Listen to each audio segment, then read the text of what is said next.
everybody, it's me, John Ward, and I am here with Donald Wills. I'm going to do the bad boys. Bad boys like, and now you got to do it back to me. Do it back to me. What are we doing now?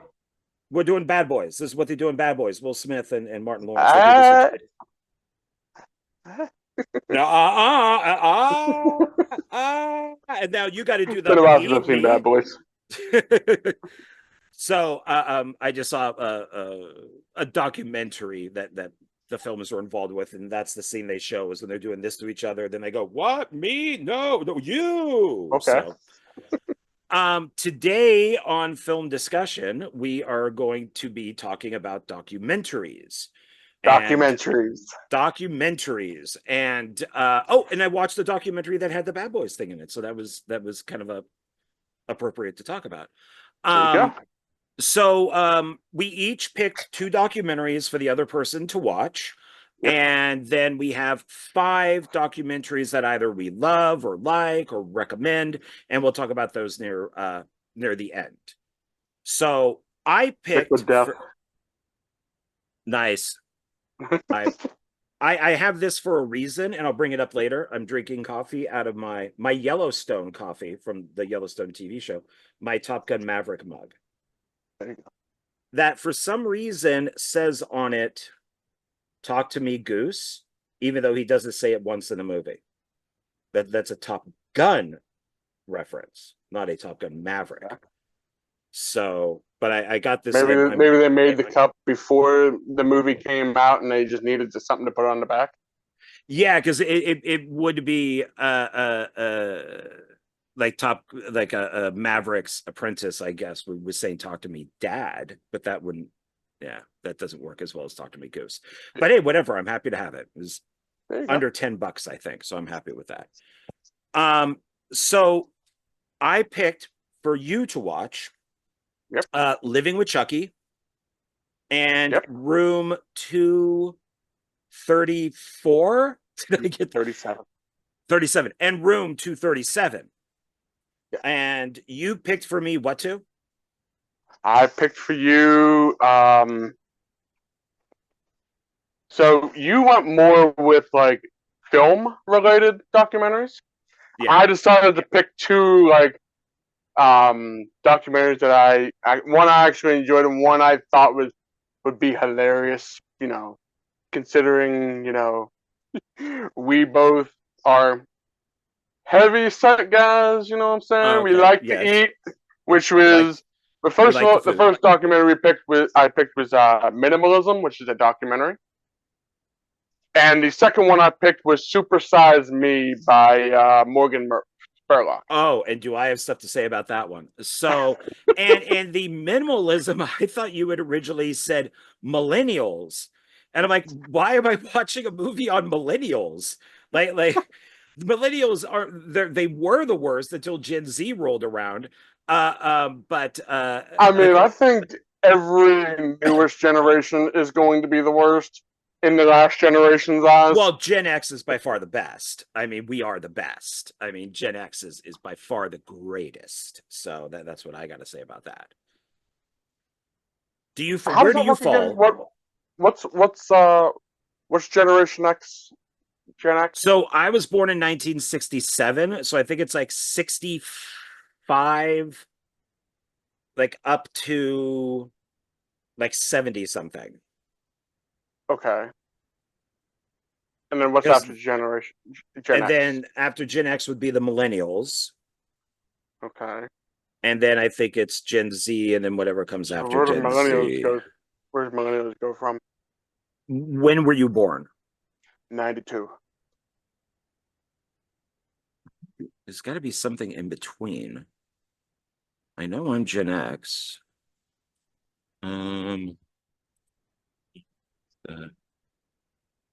This so has nothing to do. We're already starting. Skip this. We don't. It's not important. Okay, so I think I'm a millennial, but I'm not sure. Okay, so Generation X is 1965 to 1980. Millennials are 81 to 96. And then that means I'm a millennial, right? I'm a borderline millennial. And then Gen Z is 96 to 2012, and then Generation Alpha is born after 2010. See, you lost me after Gen X millennial. What a Gen Z boomer. and Generation Alpha, which I really think it should be called Generation Beta myself, but that's just me. So, they're definitely not Alpha at all. What a bunch of boomers. So, oh man, I'd rather hang out with boomers. They'd be older than me, but at least they could talk some history, instead of get some wisdom out of them. Yeah. So, but I have to ask, so why did you, I mean, you said that mine are more film oriented, so you wanted to do these two. After watching these two, why did you pick them out of all the other documentaries? I thought, well, minimalism I have a little bit of a story with. Super Size Me was just, I thought was just a hilarious pick. Okay. It's more hilarious than anything. Okay. It's not the greatest documentary ever, but it was. Well, we'll get into that. So, oh yeah. So let's go, because you had mentioned about doing Super Size Me last. So then maybe I go first with Chucky. Then you could go. You want to do room? You want to do room 237 first, or what? Which one you want to do first?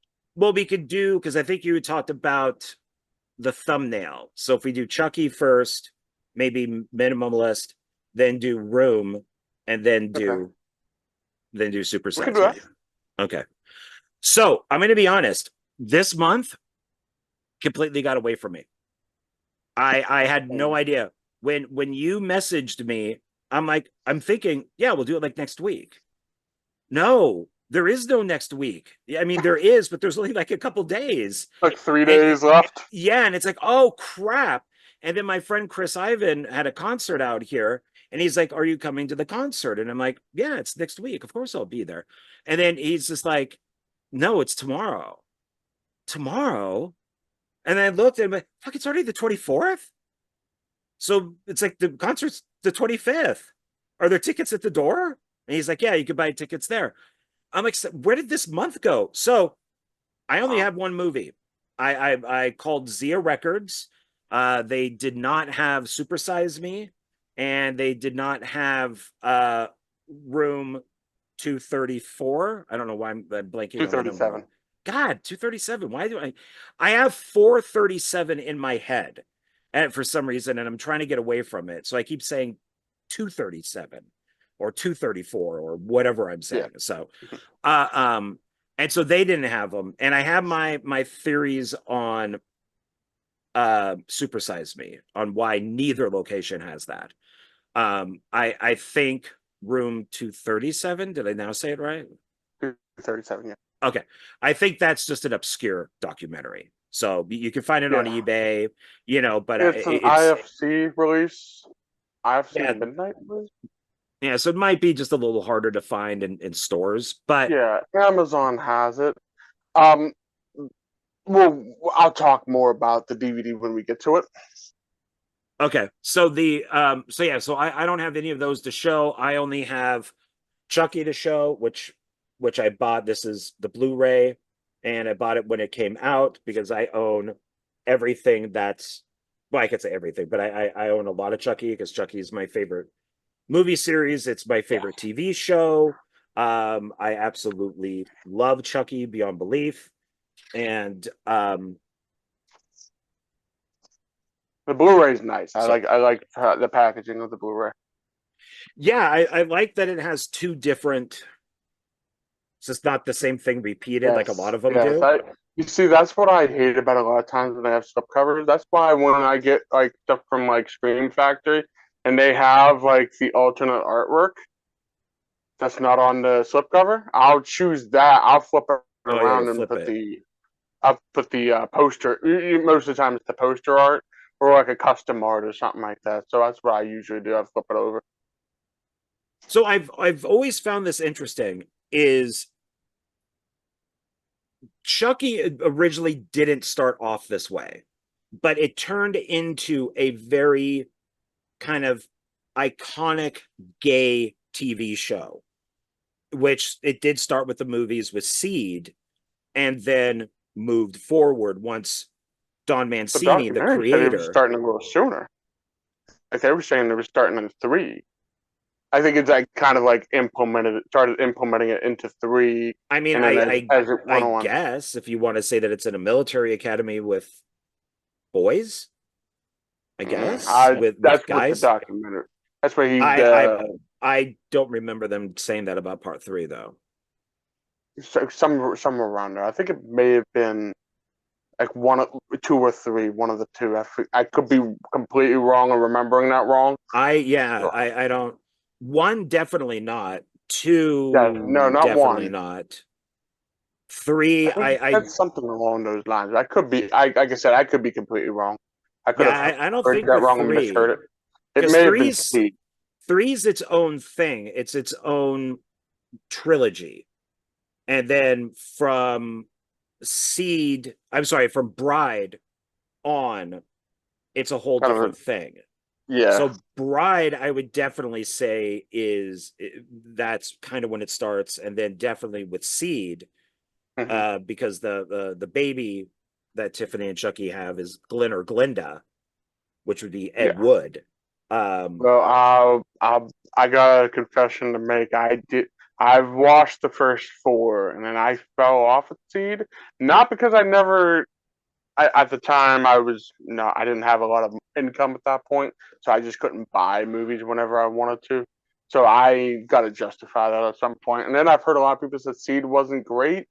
A lot of So people don't like Seed. I think it's great. I don't think there's one bad film. Sorry about that. Okay. I think I think Seed is awesome. I love Seed.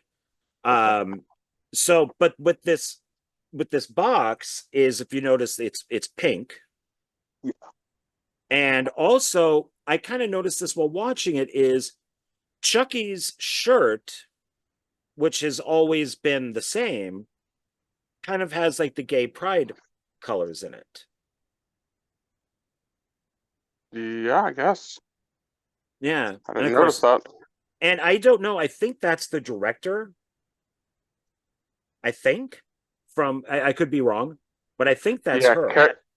Kira Gardner. Yeah, I think that's the one that her. directed it. So, which I've supported this whole franchise from beginning to end. I've seen every movie in the theater. I got a little Chucky plushie up there. I got a Chucky like vinyl figure over there. I got a poppable from Funko of Chucky. I'm a Good big old Chucky fan. Pops. That's right. And so I really like this. This also has on it additional conversations with people, favorite death scenes, strange families, which is also more like conversations, and then the director's commentary. Yeah. So I've listened to about, I don't know, maybe like 10 minutes, and I do want to go back. The documentary I do think is a little long. It's 100 minutes. I think I do appreciate all the family stuff that deals with being on location and away from your family. And but that's one thing I did say. I did love the honesty about that, because because some of these people like are gone for so long, sometimes months, sometimes a year at a time, and they don't get this. They miss birthdays, they miss their kids growing up, and I appreciate all of that, and I even teared up a little bit, but I thought it was too long. I think 100 minutes I think this could have been a nice, crisp, tight 90 minutes. 90 minutes, and but it's like 100. Is it? 101. Yeah, 101 minutes. Okay. So it's and it's funny is because Miranda, my friend and effects artist, she says that I have this weird thing for lesbians because in some of my films, I unintentionally write lesbian characters. And it's not like, oh, I need to make these characters lesbians. I just make them. I just do it. And so I think some of this might even come from Jennifer Tilly from the film Bound, which she talks about, which I own back there. Because Bound is a great movie. And which ended up being, from the Wachowskis, who ended up doing The Matrix. And this is, this gets into being trans, and then of course the Wachowskis ended up being trans. So it's interesting how it all kind of fits together. And I really did enjoy the interviews that are in this. I think that they're good interviews. It would have been nice if we had more. Obviously, the director, what's it, Kyra? I think that Kyra, something like that. Yeah, I'm gonna guess that she reached out to everybody. But it would have been nice to maybe have like Tom Holland, the director of the first film, talk, or maybe use some archived footage from him. He always seems to be up for interviews and conversations and stuff like that. So it's weird that he's missing. Maybe have more directors in there, but I am thinking that they just didn't want to do it. So that, or they just weren't able to get a hold of them or something. Hold of them, or have the time, or whatever it might be. But it's a good, solid documentary. I think that hits. They kind of do like the Paranormal Activity box set, where they were making a new one at the time of them doing the documentary. So at the very, very, very, very, very end, there's like a 2 or 3 minute, probably even less than that, maybe 2 minutes, behind the scenes footage of the new Paranormal Activity at that time. Because the film wasn't finished yet. So they do kind of the same thing with this, is that they briefly at the end talk about the TV show, which either was being made or maybe hadn't been made at the time. Or in the process of being filmed at that point. Yeah, because if you remember, she right at the end of that clip, you hear this ringing. She's like, "Oh, I gotta be quiet. They're filming." Yeah, so they must have been Jennifer Tilly. So she must have been on set while they were getting the interview, and so I would like to see Still Living with Chucky, since now the 3rd season is out, and it comes out on Blu-ray next month. I think it's like the 13th. And so it's less than a month away. And then of course there was also the Chucky remake that was awful. So I'd like to maybe see them talk about that, but I don't know if it's not the same studio. I think they kind of like steered away from that because of, I guess the fans didn't particularly care for that one. No, I did not like that, and I did do a video of three remakes that should never have been made, and that was one of them. So that was one of the 3. So because it really should have never been made, and I swear, from the theater to Blu-ray, the film had been like re-edited. Because I know at the beginning of that movie there was some, unless I'm having the Mandela effect, I don't know, that there was some sort of text that talked about how the movie took place in the future. And that's why the technology was where it was at. And now it's not there. But there's only a few good things in that movie. But I really liked this. I've heard a lot of people say it's not good. No, it's not. And I'm on a mission to I want to date Fiona Dorff. I wish to go out on a date with her. I want to date her. So I don't know. Brad may not be too happy about that. I don't know. I'm a nice guy. I like the franchise. I think he's a good actor. So that's so we'll see what happens. So I think that is what a lot of people got mad about the remake, because they didn't choose him to play the voice. Either that or he plain out refused. But it was Mark Hamill, and people don't like Mark Hamill politically, but they do like him as a voice actor. So being the Joker and many other things. But right now he's kind of a pain with the political stuff. But that's one of the good things in the remake. So you Mark Hamill doing the voice was good. That was a good thing. Okay, so at least he did a good job with that. I will say one thing. I was surprised they had are you familiar with the channel Dead Meat? No. Well, he's a YouTuber. He was in the documentary Living with Chucky. Okay. He was the one that was sitting in the chair by the fireplace with the Chucky dolls. See the one with the ultra tight shorts for some reason instead of just wearing pants? Maybe. I'm not sure. I'm not sure, to be honest. I'm looking at that guy going, why are your shorts so tight? And why aren't you just wearing regular shorts or pants? I don't know. I wasn't paying. I was paying attention to his face. I wasn't paying attention to shorts, but okay. I look at everything, which is why I said I'm going to bring up hair later on. But yeah, I always wonder how they decide on who to get to interview for some of these, because like I wanted to be interviewed for the Jason Goes to Hell documentary, and I reached out to people and I never heard back. Well, there is a history there with me, and I think what I could say, which I'm not going to say now, because if I can ever be part of that, they're probably done with it by now. But I think what I would have to say is interesting, and nobody reached out, so it's like, or nobody got back to me. So I always wonder how they get people, like what makes his YouTube channel better than somebody else's, and how did he get picked to be interviewed? I think he's got over 1 million subscribers. So is that maybe what and they go on top of that, he does a show called Kill Count, where he'll go through the entire movie and he always tells you, like, at the very beginning, like, spoilers. There's going to be spoilers, so if you haven't seen the movie, go watch the movie first, then watch it, and he'll go over every single kill count in the movie. And I think I've seen those. Yeah, I don't think I've actually seen it, but I've seen the video up there. I don't think I've ever watched them though.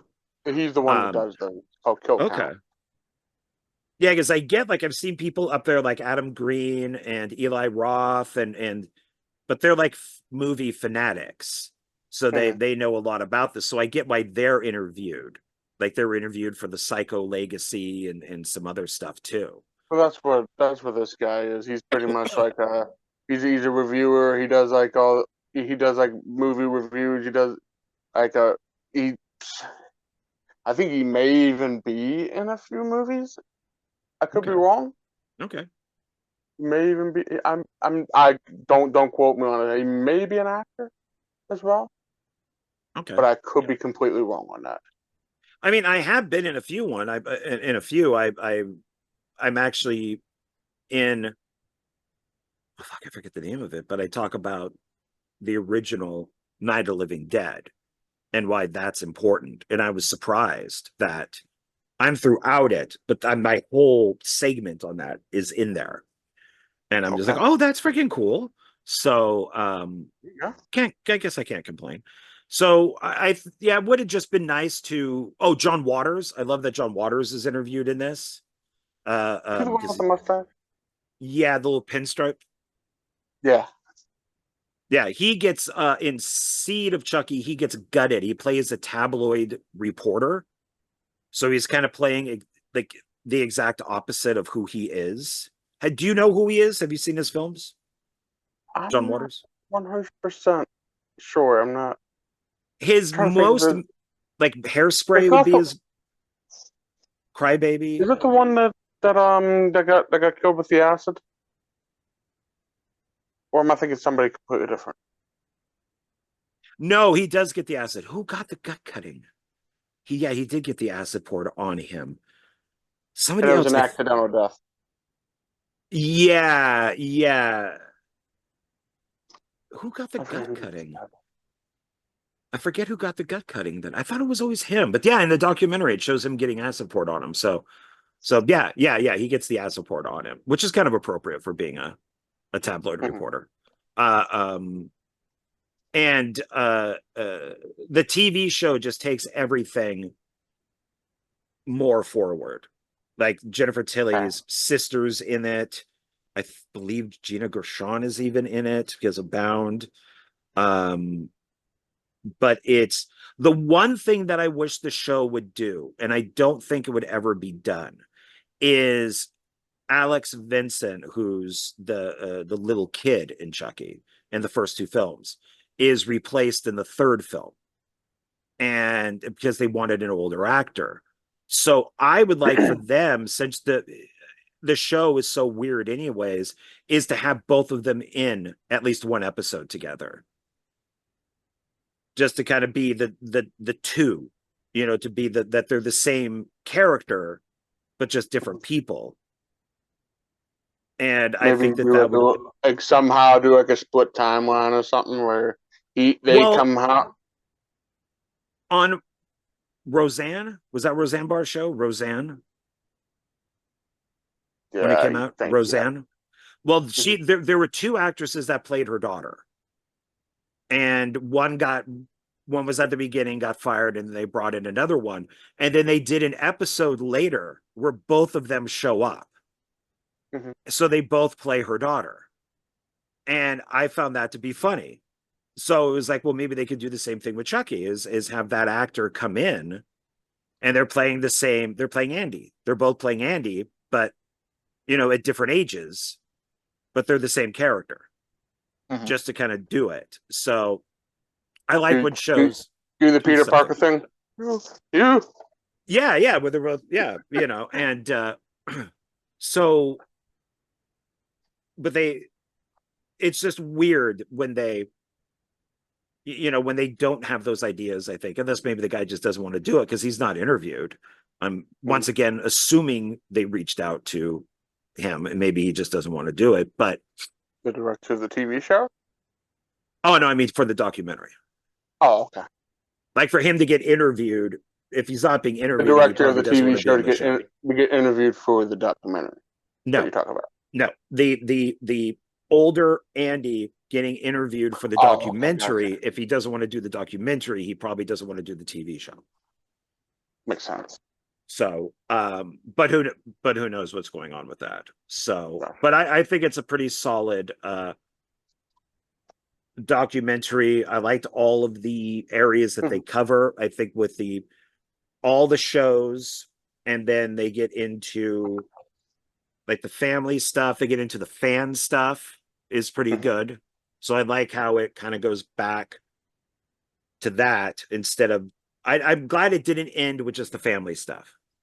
Yeah. I'm glad that it went back like to the fans, because the family stuff got depressing. But it's interesting to know that both like Fiona and the director were there more or less from the beginning. Like in some way or another, they've been connected, to this series. And so I like that. I like that the daughter of Tony Gardner, the effects artist, is the one who made this documentary. Yeah, so I thought that I thought that was pretty cool. I didn't know she was the director until she mentioned it at the very end there, and I was like, oh, okay, that's cool. At least it's somebody that's been around, somebody that knows like the stories on set, the people, someone that's connected into the Chucky series. You know what I mean? Yeah, because she would have come around. I hate when they bring an outsider in, and then they really know nothing, and then they can either make it like a hateful documentary, or they make it a bad documentary. Not bad documentary, like the documentary itself is bad, but like they shine them in a bad light. You know what I mean? Or they shine a bad thing in a good light. But this place, they know, hey, this girl's been with them the entire time. She knows the ups and downs. She's talking to each and almost everybody involved. I don't say everybody because obviously didn't get everybody, but you got the majority of them. Yeah, I wonder because she would have come in, you know, as they mentioned in the documentary, it was Kevin Yeager, and then the studio just refused to pay him what he wanted, so that's when they brought in Tony Gardner. So that would have been from Bride on. So pretty much everybody from Bride is kind of interviewed, but a lot of people from parts 1, 2, and 3 aren't, unless it's archived footage. And so it would have been nice, you know, like Garrett Graham, who played the dad, the adoptive dad in part 2, because the TV series is, even though the entire series is there, they went with the tone, the sense of humor, and everything of part 2. So they asked the fans, which one do you like the best? And everybody said part 2. And so they said, okay, that's what we're going to base. The tone, the everything is going to be based off of part 2. So it would have been nice to have more people for part 2, even though they did have the older girl interviewed, but she's in the series. So she's in a bunch of episodes from the show, and she's in some of the later movies. It's been a long time since I've seen the Chucky movies, like in years. When did they start doing the comedy? Was it Bride of Chucky? I thought it was Bride of Chucky they started the comedy. Yeah, that's where it started. That's where the self-references. Did they add like a little bit of like comedic stuff in part 2 and 3, and like maybe like a funny catch, like punchline or something, a one-liner or something from Chucky? I mean, 1 is more a straightforward horror movie. Yeah, the first one. 2, they do add some of the one-liners, like the Freddy one-liners. And then 3 gets more into a little bit of it being absurd because he's at the military academy. But it really is Bride where it completely changes tone. Okay. Because I thought like 2 and 3 they kind of like started to add a little bit of humor, like, you know, like sugar, like sprinkle it in a little bit, like here and there. Pretty much, yeah. Not much, but still very serious movies. The first 3, but they 2 they started throwing a little bit of comedy in, and then Bride they just kind of went, you know, full force with it. Yeah, that's when it really started referencing movies and itself and Seed of Chucky. The frick is Martha Stewart. See, that's that type of joking. It was Seed that went really over the top. And it was really bloody, especially this unrated version. And you could also tell with the cast that they got, like John Ritter is in it. So it went kind of more indie, but it went like Jennifer Tilly is playing Jennifer Tilly, who's playing Jennifer Tilly type of thing. Or it's Jennifer Tilly, who's, you know, like Jennifer Tilly plays like 3 characters, basically.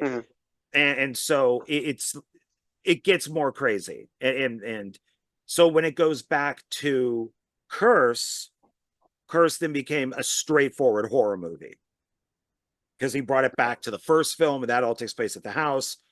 And Fiodoris she's in a wheelchair. Right? That's Curse. And then Colt is the Curse one in that kind of went back to just normal horror, not too much, not any comedy in it. But then Chucky one-liners, that's about it. You know, but otherwise everything. So like very limited, comedy bits. But then Colt, they kind of went back to it. Colt then gets more into comedy. That's the Asylum, and that's where we are first introduced to multiple Chuckies. So there's a lot of joking around with the multiple Chuckies. Okay. So that adds in a lot of the humor, and then that's when Chucky takes over Fiona Dorff, and then Tiffany is still in Jennifer Tilly, but Jennifer Tilly is inside Tiffany. And at the end, the 3 of them kind of drive away. And I'm just like, oh shit, how is this going to work for a TV show? But it worked really well. So it's I love the show. If you haven't seen the show, you definitely should. I think it's only 8 episodes per season. The show. I need to watch the I need to watch After Brad.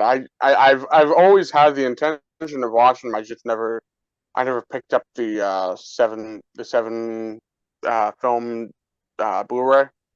Is it on Blu-ray? It may be on DVD. It is on Blu-ray. Yeah. Is it on Blu-ray? Okay, I have to pick up the Blu-ray then, because I definitely want to see. I want to rewatch the first three again, and then like watch Bride, because I've seen Bride a bunch of times. That's the one I owned on DVD, but I've seen like the first three because my friend was a big Chucky fan, and every time we went over to his place, one of the Chuckies were playing. Well, good for him. Good taste. Yeah, I think now you could get a box set with all of them. But when I got the box set on Blu-ray, it was 1 through Curse, because Curse was the new one. So you could buy it separately, or you could buy it within the box set to get them all on Blu-ray. And then I bought Cult separately. But I think you can probably get all of them now in a box set. I think I'll have to look. I definitely have to see if I can get it, because I definitely would like to have them on physical for sure. Yeah, they're all definitely worth having. Each death that Chucky has is great. The way they bring him back is great. They just all work, every one. And season 3 season 1 takes place in a town. So it's just different houses, different events, and things like that. The second film takes place, and I friggin' love this idea, so I think season 2 is still my favorite, is in a Catholic school for like a problem children. So it's priests and nuns, and so there's a lot of religious jokes. Oh God, I can see that now. And that is great. And then the third one is in the White House. So Chucky president. One of the president, so they don't piss off everyone, is a moderate. So he's not Democrat, he's not Republican, so this way they don't have to insult anybody. So he's a moderate. And his son gets, like, his youngest son gets Chucky. And Chucky, that's how Chucky gets brought inside the White House. And but so they're kind of doing like every season it's a different person, kind of like how they did. I've heard season 4 we even signed a petitions. We want it in space. And Don Mancini hinted that it's going to be in space. Man, didn't they make a joke about that in the documentary? They were saying, like, you know, how horror movies either fail or succeed. They either make a comedy or they go to space. And he's like, thank God Chucky didn't go to space. Like, but that would be the joke. I would love to see Chucky in space. That would be the total joke, is that Chucky's in space. So it's not because anything's failing. It would be because it's a joke that he's going to space. And and so I really hope that happens. But it's great is in season 3. So Chucky is dying in season 3 because he was spent too long with Christians and now has a Christian disease that has removed the evil from his body. And the Christianity that is within him is aging him. So he's not a doll anymore.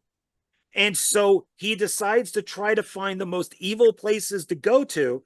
So he goes, okay, I know where the most evil place is. So first he ends up at the Amityville Horror House and kills everybody inside and says, nope, not evil enough. So then that cuts to him and the camera's looking at him and he goes, yep, that's it. That is the most evil house on the planet. That is it. And the camera turns and there's the White House. So he goes there to regenerate, to get the evil back. I gotta see this now. I gotta see this. Yeah, he goes to a like an evil spirit doctor, and the doctor tells him, "Yeah, you have too much Christianity in you. You need to get that out of you because you're gonna die." Wow. So I think that's brilliant. Wow, that's a new one. Yeah, and I think it's just great. So if people haven't watched it, definitely watch it. As I'm sure the new series will. Are they doing season 4? I thought they were doing another movie. No, I think they're doing 4. Tom Mancini's hinted at season 4, and then maybe they'll do a movie.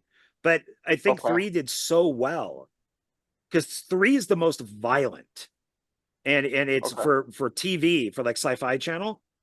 It's the most. It is really bloody, and it gets really weird near the end.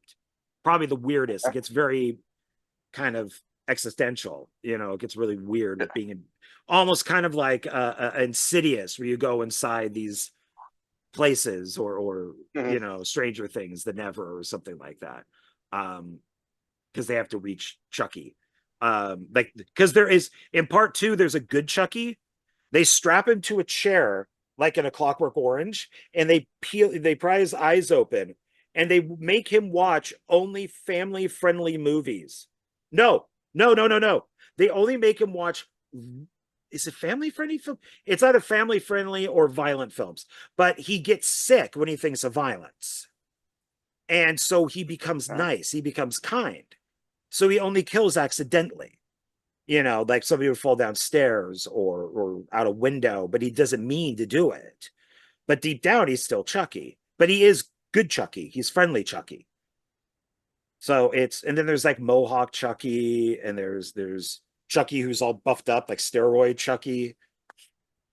It's a great So they went full on with like the multiple Chuckies now. Oh yeah.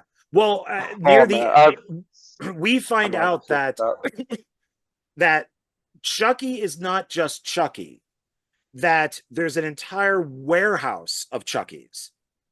So Chucky can come back 10,000 times if he wants. So even though they try to destroy all these Chuckies, there's always a Chucky hidden somewhere. So Chucky could come back. So the only way to kill Chucky is if you get rid of all the Chuckies. All the good guy dogs. There's always a Chucky until everything ends. Until Don Mancini says, this is it, I'm never making one again. There's always going to be a Chucky somewhere. He could be buried. He could be in an attic. He could be in a closet. He could be in a box. Doesn't matter. Somehow at the end of the season or movie coming up, maybe, Chucky will be there. There'll always be that extra Chucky. And John Waters is even in the 3rd season. He plays the creator of Chucky. He's the original Chucky creator. So, yeah. So I recommend this, but I recommend watching the movies and at least the movies first. Yeah. But I think but I think to really appreciate it, also watch the TV shows. So I normally don't buy stuff brand new, and I did buy this brand new because I wanted to make sure to get it. I wanted it slip. But I am buying. I'm going to pre-order season 3. I'll pay for that. I don't care. It's like $25. It's on sale, so that I'll pay for because I want to support that. So I didn't like Cobra Kai season 5, so I'm buying it used. But I liked all the rest of them, so I bought them new. So if I like it, I'll buy it. So there you go. Guys, so I guess that's it for the stuff you like. Yeah. So I guess that's it for Living with Chucky. Living with Chucky. Yeah. I gave it a 5 out of 5. I enjoyed it. Oh, I definitely give it a 5 out of 5. Yeah. Yeah. Even though I think it could be very well put together documentary. It was it kept me entertained from beginning to end. I wasn't sitting there checking the time every 5 minutes to see like, is it over with? Is it over with? Is it almost over with? Like sometimes documentaries that go long. Now I will agree with you, it did go a little long, but I feel like it needed that much to tell what it needed to tell. I don't think there was really anything they could cut out. You know what I mean? Yeah. I'll agree. I think it's long, but I appreciate its length because this may be the only one that we get. So I'll take that extra 10 minutes, even though I think it's long. Yeah. So, yeah. Oh, and also I liked the introductions to each one. I like how they took the VHS tape and put it in the player. Yeah, that was creative. And then changed to the DVDs after that. So now they would have to do it with Blu-ray. So that would be, you know, well, because Curse and Cold are Blu-ray. So did they do Blu-ray for Curse and Cold? No. Or did they just stick with the DVDs on all of them? See, they should have changed for all of them. They should have done the Blu-rays for those to kind of show how it. Yeah, they should kind have. of That would have been evolved. made more sense. Yeah, because I think you get both. Well, hopefully, maybe someday, Kyra, whatever her name is, Gardner, comes back and does like Living with Chucky too. You know, maybe go over the TV show and all that, and maybe the newer movies, maybe. Yeah, yeah, I would love to see that. So, but this could be it. So, except for maybe fan videos that are done on YouTube, I think this is it. This is the official Chucky Official documentary. Chucky documentary. Yeah. So, If you want official, get Living with Chucky. Yeah, yeah. So what you got? What's yours? What's your first one? Well, our first, I guess we'll go with the minimalism documentary. And that one we don't have a physical copy of because it's Netflix. I Thank you, do have a Netflix. physical copy of it, Oh. but I do not have it with me. I thought I did because I thought I had it in a bin out here, but no, I must have took it to my dad's house by accident. Wow, and that's Netflix. I'm surprised there is a physical copy. It came out before they sold it to Netflix. I guess they did a DVD run, and then when it got popular, make sense because they made it got popular because they did like they released it independently first. The director is Matt Diavella. He is a YouTuber as well. He also talks about minimalism and stuff like that as well. And this was his first This was his first film that he did. Okay. And so he reached out to, I guess the minimalist reached out to him to ask him if he'd be willing to film for him and stuff. And he did all the interviews and stuff like that. And so how did you find out about this movie? I found out about, well, how do I say this without offending the world? I was technically a hoarder at one point. A what? And I was getting, what? Oh, a hoarder. A hoarder, yeah. Okay. And I was getting overwhelmed with all the stuff. Not a whore. Hoarder. Hoarder. Okay. Hoarder. Got it. I was a compulsive person. Okay. I would buy stupid stuff just because. You know what I mean? Like movies, video games, books. I had it to the point to where this whole back room was filled with nothing but books at one point. Oh, okay. So I was trying to figure out how to get rid of stuff, and then I stumbled upon first it was the director. I started watching him first, and then from him I kept getting, like, you know how when you watch YouTube you get the things out and like videos you may like, and I kept getting the minimalist podcast. And so I said, well, I'll listen to him once to see if I like him. And then I started listening to him and started implementing some of the stuff they taught, and it works. Now, did I stick with it? Yes and no. I think that it matters to a degree because in the documentary, so to let people know, so it is a documentary about minimalizing what you own to have a better life, to have more money, to be able to go out and do more things like trips. Basically, if you spend a lot of money on, let's say, books, you may not be able to take that trip to Disneyland because you spent so much money on books. But in the documentary, they do say, if you love books, buy books. Well, they say they try to tell you to be intentional with everything you have. You just don't. Basically, if you like something, that's great, but don't don't indulge in it. You know what I mean? If it brings value to your life. So I found one of the people that they interviewed to be interesting because, and that would be Sam Harris. I'm like, Sam Harris? Okay. So I am an atheist, and there are 4 atheists, incredibly well-known atheists, that do lectures, and they've written books, and they've gone out on tour. They're called the Four Horsemen, and they comprise of Daniel Dennett, Richard Dawkins, Christopher Hitchens, and Sam Harris. Okay. So these guys are the atheists at the time that they were out there, and they were given the nickname the Four Horsemen. And so I thought it was very interesting. He is also the guy who got into a fight with Ben Affleck on Bill Maher's show. And where Sam Harris and Bill Maher were talking about Muslims and about how it's the most violent religion right now.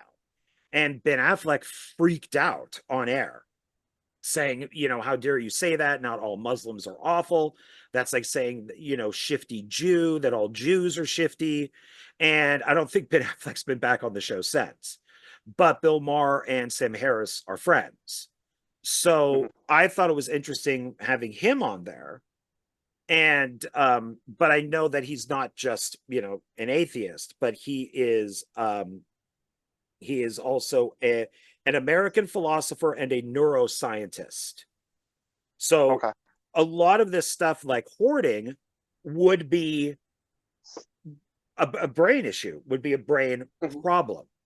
And what I find interesting is, so when I lived in, first let's say, so I had a friend named Chris, and we were roommates, and he barely owned anything.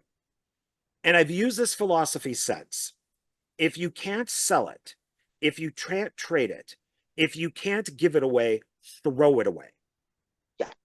And I have lived by that ever since he told me this, and this was probably the early 90s. When I lived in Pasadena, I lived at a place that was called the Blue House.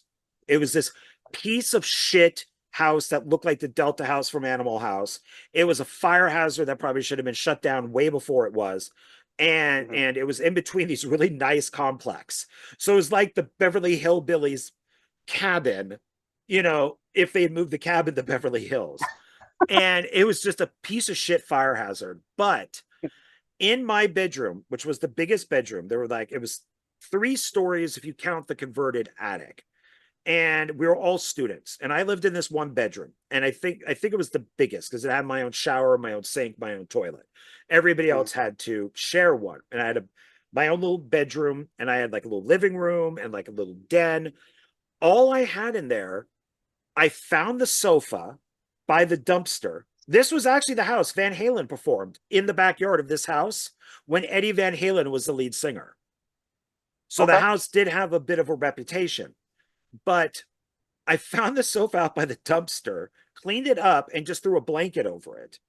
I found like an old table, one of those ones like a wheel type cable that have cable all on it. And I put that on its side for my table. I then just had like a little entertainment center that had, I think it was DVD, no, maybe VHS, and then like laser disc. And then I had just a regular old fashioned television. In the next room, I had a shelving unit, like a metal shelving unit that I also found out by the dumpster. The only movies that were there were Star Trek. And these were all recorded. None of these were purchased. This is when Star Trek was still on TV. So it was just original. And then it went into like the movies, and it was just all Star Trek. Because I said, if I'm going to collect one show, it's going to be Star Trek. And then on the other side, I had a desk with my computer. And that's mostly what I used for school, because I was going to Los Angeles City College at the time. Internet really wasn't a thing. You could get on it, but it wasn't really a thing.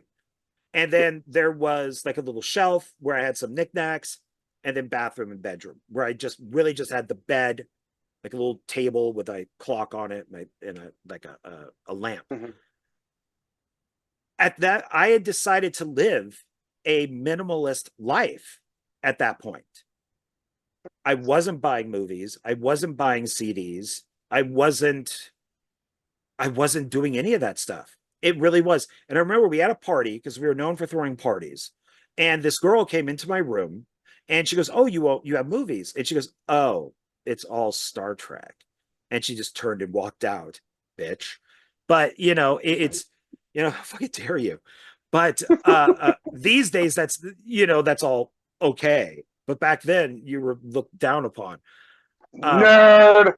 Nerd. You're not getting any of this, nerd. And then she left. And it was really interesting living, because it was, I think I had just like cassettes or maybe some CDs, because I would listen to them while I went to school, because sometimes I had a car, sometimes I didn't. I would take the bus or the train. There was also a train that I could take. So very little. And I saved a lot of money.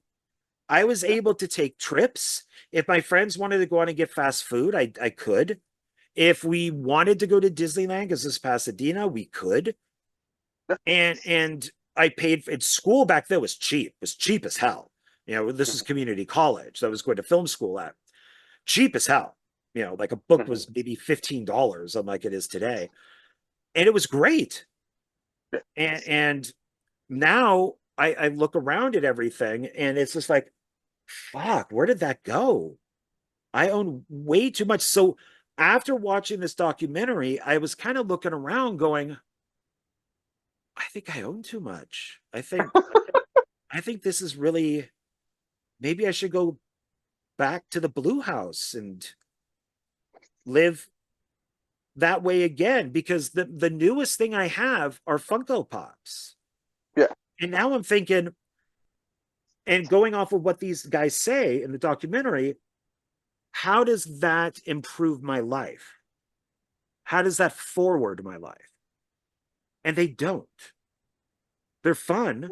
I like having them, but it's kind of like this. They do it in their they say there's different levels of minimalism. They didn't really do it in the documentary, but if you listen to, I've listened to their podcast for a couple of months. I stopped for a while and I kind of went back. It kind of like in between.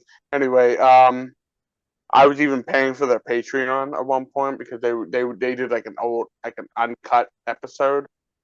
Because every Monday they would give you like a free like little snippet of an episode, and then on the Patreon you can get like a almost a 2 hour, 3 hour uncut version. Okay. So, and they even tell you like, hey, if it adds value to your life, then go ahead and pay for the Patreon. But if it doesn't then don't do it. They have this philosophy like, hey, we don't want to quote unquote clutter up your life with their stuff. Well, which is funny is I'm guessing they're not giving the book out for free, that this documentary is kind of based on. So you're paying for the book, then to put into your book collection that they're saying you may not need so many books. But if you remember in the documentary, he said when you're done with the book, please declutter the book. Yeah. Part of me is like, if I'm proud of the book, I'm gonna keep the darn thing. Well, and I mentioned hair, and the one guy, because there's the two guys, the one guy's hair was driving me nuts, who has the long hair. And his hair would look so much better if it was like ours. His hair, I don't know, it just looked like a fake, like wig, like something you would see in a movie that Ryan Nicodemus. Yeah, it hung down and it never went back naturally. It just didn't seem like it. It's like, I know that's not a wig, but it looks like a wig. And it was driving me nuts because he talked to people kind of with his head down and his hair would be hanging. And it's just like, dude, get the hair out of your face. And it was driving me nuts after a while. And I started thinking about stuff. So, which is why I'm drinking out of, okay, so I'm looking at this going, would they consider this to be clutter? Right? It serves a purpose. It holds coffee. Mm-hmm. You could put water in it, wine, whatever, but it's coffee. Regardless if I like the movie, Tom Cruise or whatever, it holds coffee. Is this less important than this? Just a solid black mug that only serves the purpose of coffee, but this serves me also makes me happy because it's Top Gun Maverick, it's Tom Cruise, it's a bigger mug. I mean, which one would they consider to be the better mug? Well, here's the thing: where they don't they don't say, like, we're not going to tell you how to live your life. They're basically like, hey, whatever, if it brings you joy to have that Maverick cup, then by all means have that Maverick cup.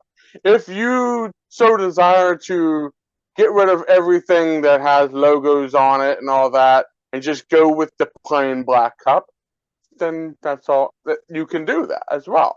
They have the blonde haired guy, from the Minimalist, Joshua Fields Millburn's his name. Excuse me.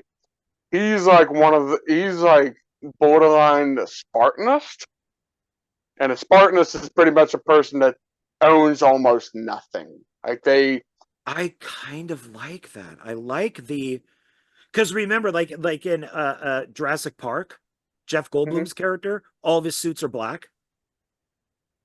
And they ask, why are your suits all black? He says that because I don't have to choose. That's exactly the one girl that was in there. Her name is Courtney Carver. She was doing the one that was talking about Project 333. Yeah. I actually have her book. I read it, and it seems like it's more targeted towards a female side, but I guess males can still use it as well. I have actually used that. Actually, I got rid of a lot of the clothes I wasn't wearing.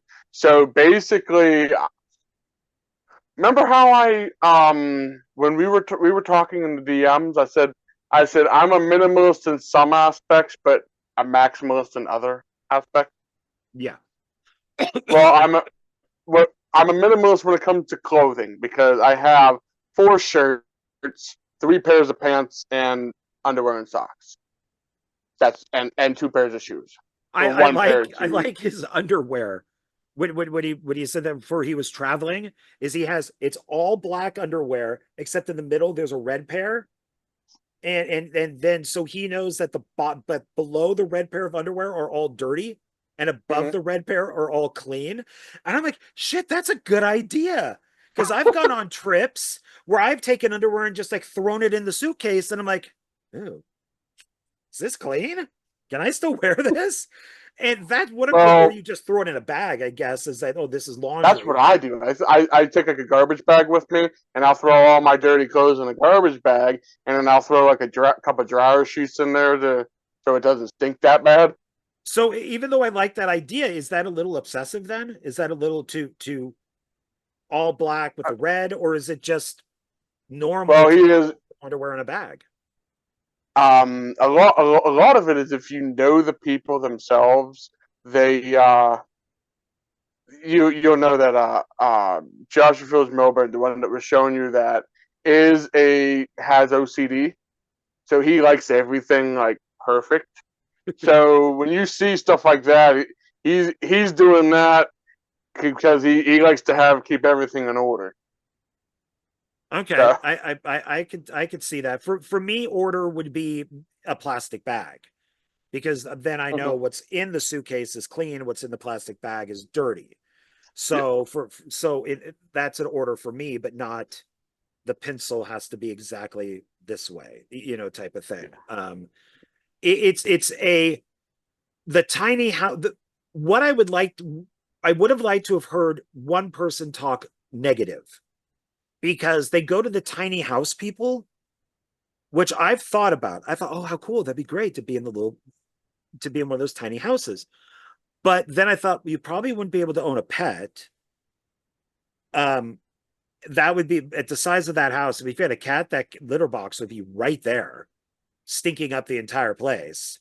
And a dog might be a problem. Maybe a tiny dog, like a little Chihuahua or something, might be okay. But then, you'd have the food and the water that you'd have to watch out for. But what they don't talk about, because I looked up when tiny houses were becoming big, that people were putting up negative videos. Like, the one thing that they talk about is the toilet. That if you do have a bathroom, one, you have to, there's the water that you have to deal with. And then the toilet is dealt like an outhouse. Yeah. So you're just crapping in a hole. And then you got to take that and get rid of all the crap in it, like a trailer would or an RV or whatever it is. Yeah. So it might seem cool to live in a tiny house and have a very kind of minimalistic lifestyle, but there are negatives to these things too. Yeah. So it would have been nice for somebody to maybe be in there saying, well, yeah, this house is great for these reasons. Yeah. Or maybe living with nothing on the walls and you only have a sofa and a chair. What are the negatives to these things? Because I mean, at my first apartment out here, my living room, consisted of the TV I bought on its stand sitting on top of the cardboard box it came in, and I had 2 fold-up chairs because I just couldn't afford a sofa. I had no idea how I would get it home. And that's all I had. And I had women come over and we'd be sitting in these chairs. And it was kind of embarrassing. But it's like at the time I didn't know what to do. Like I didn't know, how do I get home an entertainment center? I didn't know that Walmart carried those things that you could build. So what would be negatives to basically just living in kind of an empty apartment? Yes. I mean, is that just as bad as being a hoarder? Yeah, I mean, they didn't say this in the documentary, but they say like being a Spartanist can be just as dangerous as being a hoarder. A Spartanist is basically someone that can't hold on to anything. They can't hold on to any physical possession. Like they may, like if someone gives them a chair, they'll put it in the chair for maybe like a couple of weeks, and then they'll get rid of the chair because they don't want it in their house. Or they'll buy a TV, and then a year later they'll give it to their cousins or something because they just can't have it in their home. But is it like, are they up all night? Like there's a chair in the living room that I don't want and they can't sleep, and it's driving them nuts because the chair is there and they don't want the chair. Sure. I'm not sure how the Spartanists actually work, but from what I've heard, it can be just as dangerous as hoarding. But then I'm kind of to me personally, I'm kind of like, hey, if people are happy with all the crap in their house, let them alone. They like it. I understand it can be dangerous, but you're not going to change them overnight. I think if it changes, if it's a fire hazard, then that's something else. Or if they're living in squalor, then that could be a problem. But I think anything to an extreme is an issue, because they've said with, like, I dated a girl who was in AA. So her being a drinker to me is just as bad as her being in AA, because then she became obsessed with AA and we eventually broke up because her entire life consisted of AA. And it was like, why are you dating me? I'm not in AA. Like I had no idea what it would be like dating somebody in AA, but I couldn't hang out with my friends. I couldn't do anything because my friends were drinkers. So we couldn't hang out with them. And then she'd get mad if I went to go hang out with my friends and drink.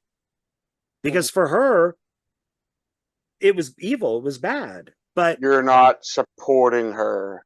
Yeah. So the way I looked at it was, well, you being an alcoholic is just as bad, because now you're driving me nuts. You're obsessed.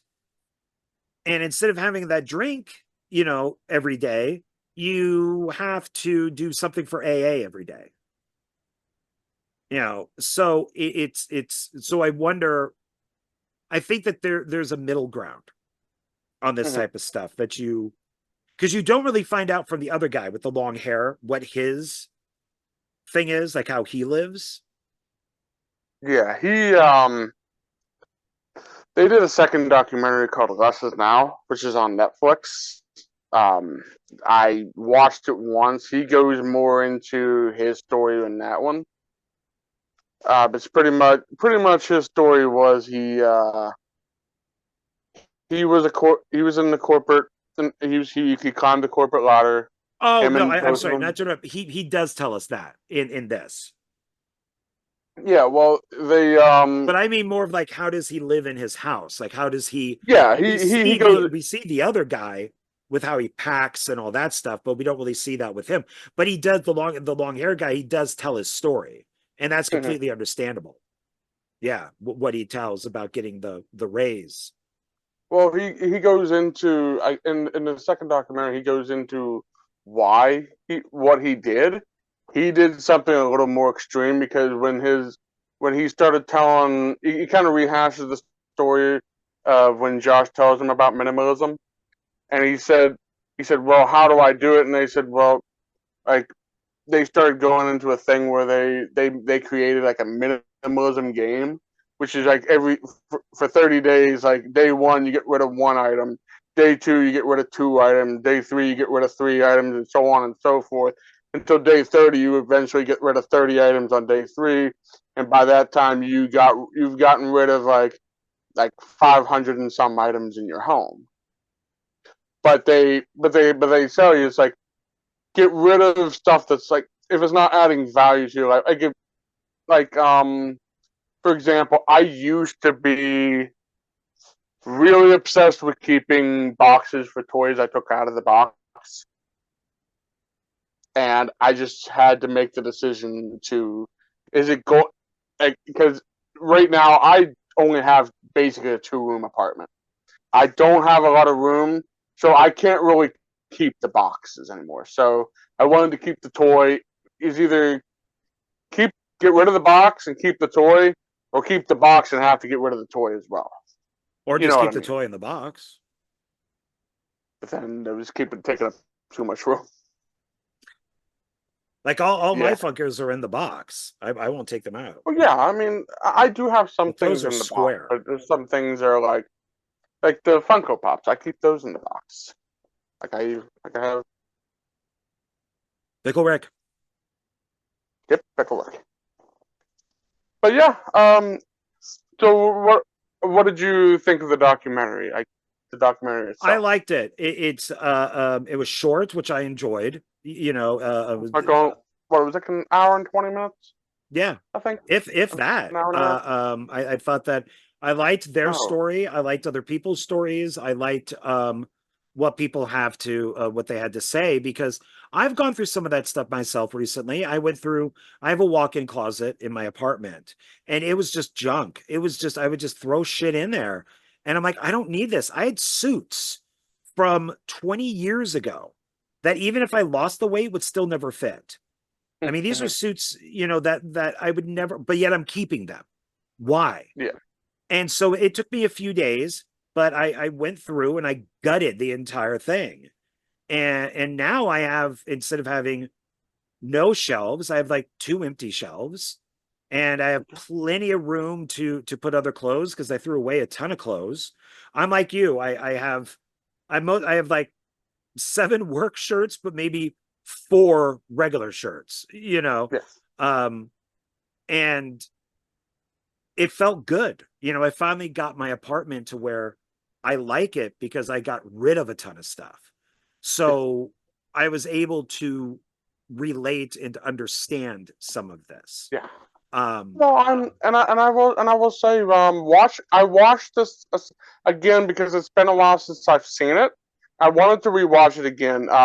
Super Size Me, I watched like a couple weeks ago, so we'll get to that when we get to that. But with I wanted to watch it again, so I watched it today, and even now it's just like I know I want to get rid of stuff, and I've been getting rid of stuff. So I want to get to a point to where, and there's a lot of pros to like not having stuff on the floor. You know what I mean? Like they say floor space is valuable. I mean, it's a lot easier to clean. You don't have to keep pulling this over to vacuum. You know what I'm saying? There's a lot of stuff that's a lot of positive. One of the guys in there, he was at the very end of the. He was one of the ones I first seen. His name was Joshua Becker. He was the one at the very end there that was talking about his son, how he said live by example, don't force it on your kids and stuff like that. Oh, he's the one with the family. He like wrote the book, like Minimalize with Kids or Minimalize with Cuddle Family. the Kids, yes. Yeah, that's him. He started out like his story was interesting. How he became a minimalist, and that's how actual Josh and Ryan became minimalist through him. And the guy that was saying he goes to a different country every 4 months with just like a backpack with all of his belongings. Yeah, I really like that because I have I don't think she does it anymore, but her name is Sarah, and she would work a year in the here, and then she would go to France, and she would live in France, and then she would come back, work a year, and then go to Australia. And I was like, God, that is awesome. That is. And then when he brought that up, we're at first he says he's homeless, and he goes, well, I'm not really homeless. I just don't. I travel the world. And then once he told his story, I'm like, that would be awesome. Yeah, I'd love to. I don't know if I look at some of these things that people. I tell you, I go down the rabbit hole with some of the, I was on a big kick with like watching people like living in vans, living in their car, or living like in tiny homes and stuff like that. I watch those all the time, and it's like it's inspiring, but I'm like, it's not for me personally, but I can appreciate, someone that's willing to, give up, that much of their life in order to do something like this for more freedom. There's a guy that lives in this car. He was an AA guy, but he didn't go to the extreme like the one you were talking about. He was saying like, he's like, listen, I left my home and he does like door dashes and all that to every day to make his living, but he's like I chose to do it this way because I wanted to spend more time with my son. I guess him and his wife divorced, and she has custody of his son.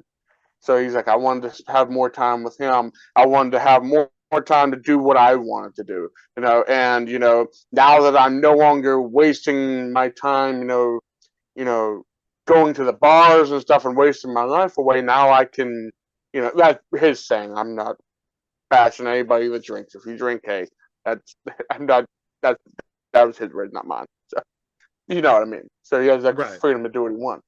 But me, I don't know if I'd be able to, get to a point where I live in a car or I live in a van or I live in a tiny home. You know what I mean? I'd like the idea, but well, you would definitely give up a lot. I mean, like the guy who travels around the world, he says he only has 51 items. Yeah. So you wouldn't be able to see. If I lived that, I would want I would need a laptop. You would need something, because I would want to take pictures. I mean, if you're going to some country in Europe, if you're going to some, I would want to take pictures at least. So I would have to add like a laptop, a charger to that, Colin Wright, I think is his name. He always tells people, if you like, his version of minimalism is not going to be the same as Joshua Becker's minimalism. And it's not going to be the same as Ryan Nicodemus's minimalism. It's like everybody has preferences, and Josh would always say in like some of his podcasts, he would say, what may be too much for me may not be enough for you. So it's all based on you yourself. So Right. if you like for example, you like movies, like we like movies. Okay, we get value out of watching those movies. We get value out of pulling one off the shelf, putting it in a DVD player, watching it, having a good time, and putting it back. Or if we decide we don't like it, and this is how I do it now. If I watch a movie and I don't see myself watching it again, I will get rid of it. But if it's the only exception if it's a part of a franchise. If it's part of a franchise, I gotta keep the franchise together. That I get. Yeah, I'm a completionist. So that's you want that's the the word I was looking for. Well, and if I had to, like, the Funko Pops, I've been thinking about those, and it's just like, is this really going to help me?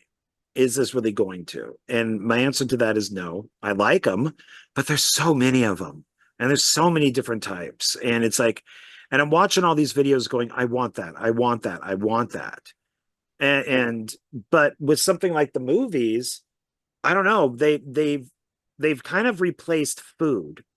So if I'm having a bad day at work, instead of going to have McDonald's, which we'll get to, I'll maybe go to what I consider to be my happy place, and that would be Zia Records.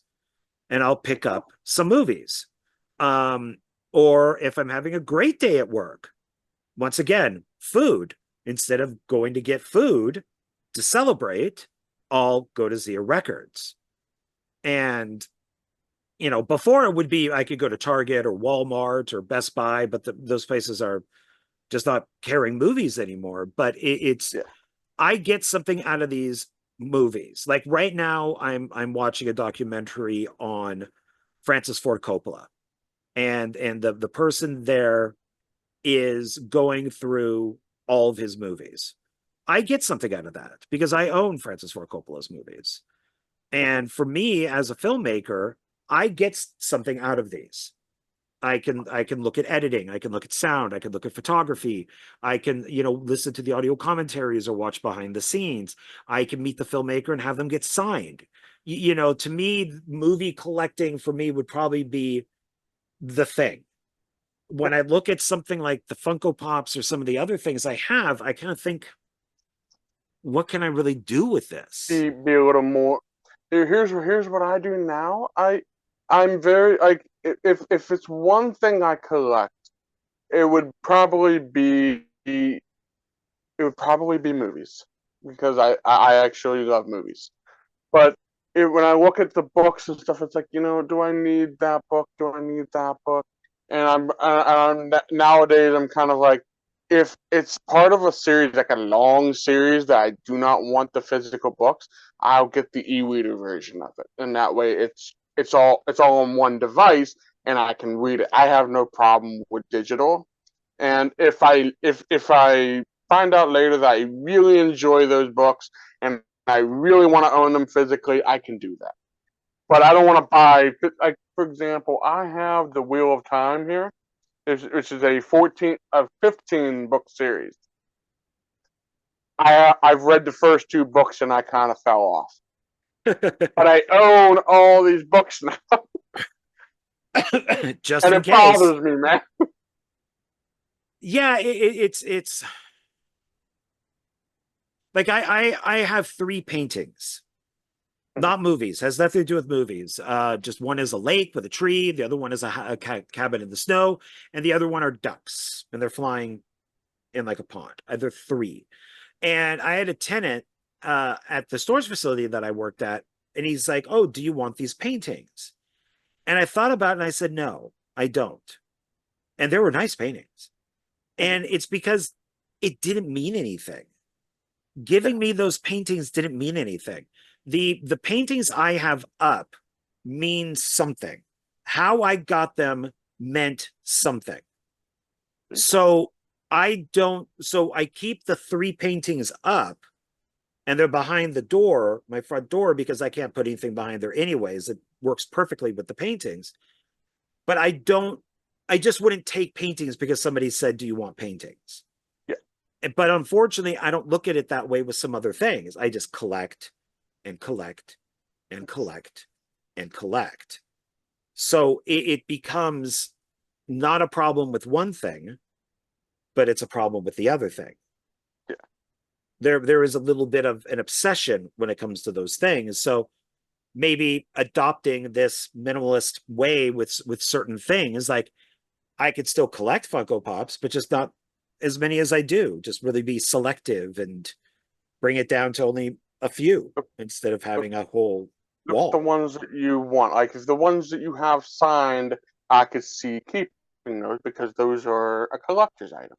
But the ones like a character you don't really care about, nah, maybe not buy that one. But if it's a character like, okay, I don't know. One example of a Funko Pop I do have is Tom Baker, the fourth Doctor from Doctor Who. Oh, nice. Okay. Tom Baker's always been my favorite Doctor. I haven't seen a lot of it. I haven't seen his entire run because getting the DVDs is just like pulling teeth. So so now they're releasing them on Blu-ray now I can watch. But the ones, my favorite episodes of the old ones have always been the Tom Baker. He's Tom a great Baker's Doctor. always, I mean, I just like he was kind of like the outcast. You know, he had the cat, he had the scarf, he had the hat. You want a jelly, baby. Yeah, he was one of my favorites. I mean, my favorite is Colin Baker. So the sixth Doctor, the one who looked more like a clown. He had the suit and curly hair, looked more kind of like a Harpo Marx type guy. But yeah, certain things you would never get rid of. I mean, I got above me here, the Tom Cruise Funko from the Mummy. That thing's valued at like $300. I didn't pay $300 for it, but it's valued at $300. So it's like I would keep it for. I like the Mummy. I like Tom Cruise. I like Funko, and it's pretty pricey. So you get joy out of owning that. Yeah. So just like when and to circle it back to the documentary, when he said the one girl's like, well, I'm not a minimalist like you are. He's like, but I love my books. I like the way they feel. I like to loan them out to friends and we talk to them. He's like, well, then keep your books. Like it seems like they bring you a lot of value. Keep your books. Well, maybe there is that misconception then of what they're saying is that you have to get rid of everything. Like, do you have two chairs? Do you sit in two chairs or do you only sit in one chair? Get rid of the one chair. The way I've interpreted it is like a lot of people go out and like Black Friday. Okay, you know how everyone's going out there. Fuck yeah, I worked at Best Buy for 3 years. Black Friday is awful. The fist fights and all that stuff that happens on that day. I don't know if you've ever experienced them or not, but no, I've worked Best Buy on their Black Fridays. I put out all the stuff, so it was horrible. Oh, so you know what it's like. Well, they're saying they have no problem with consuming. It's impulsive consumption. So basically, just buying just to buy. You know, you're going out there and you're filling your house with Funko Pops just because it's a Funko Pop.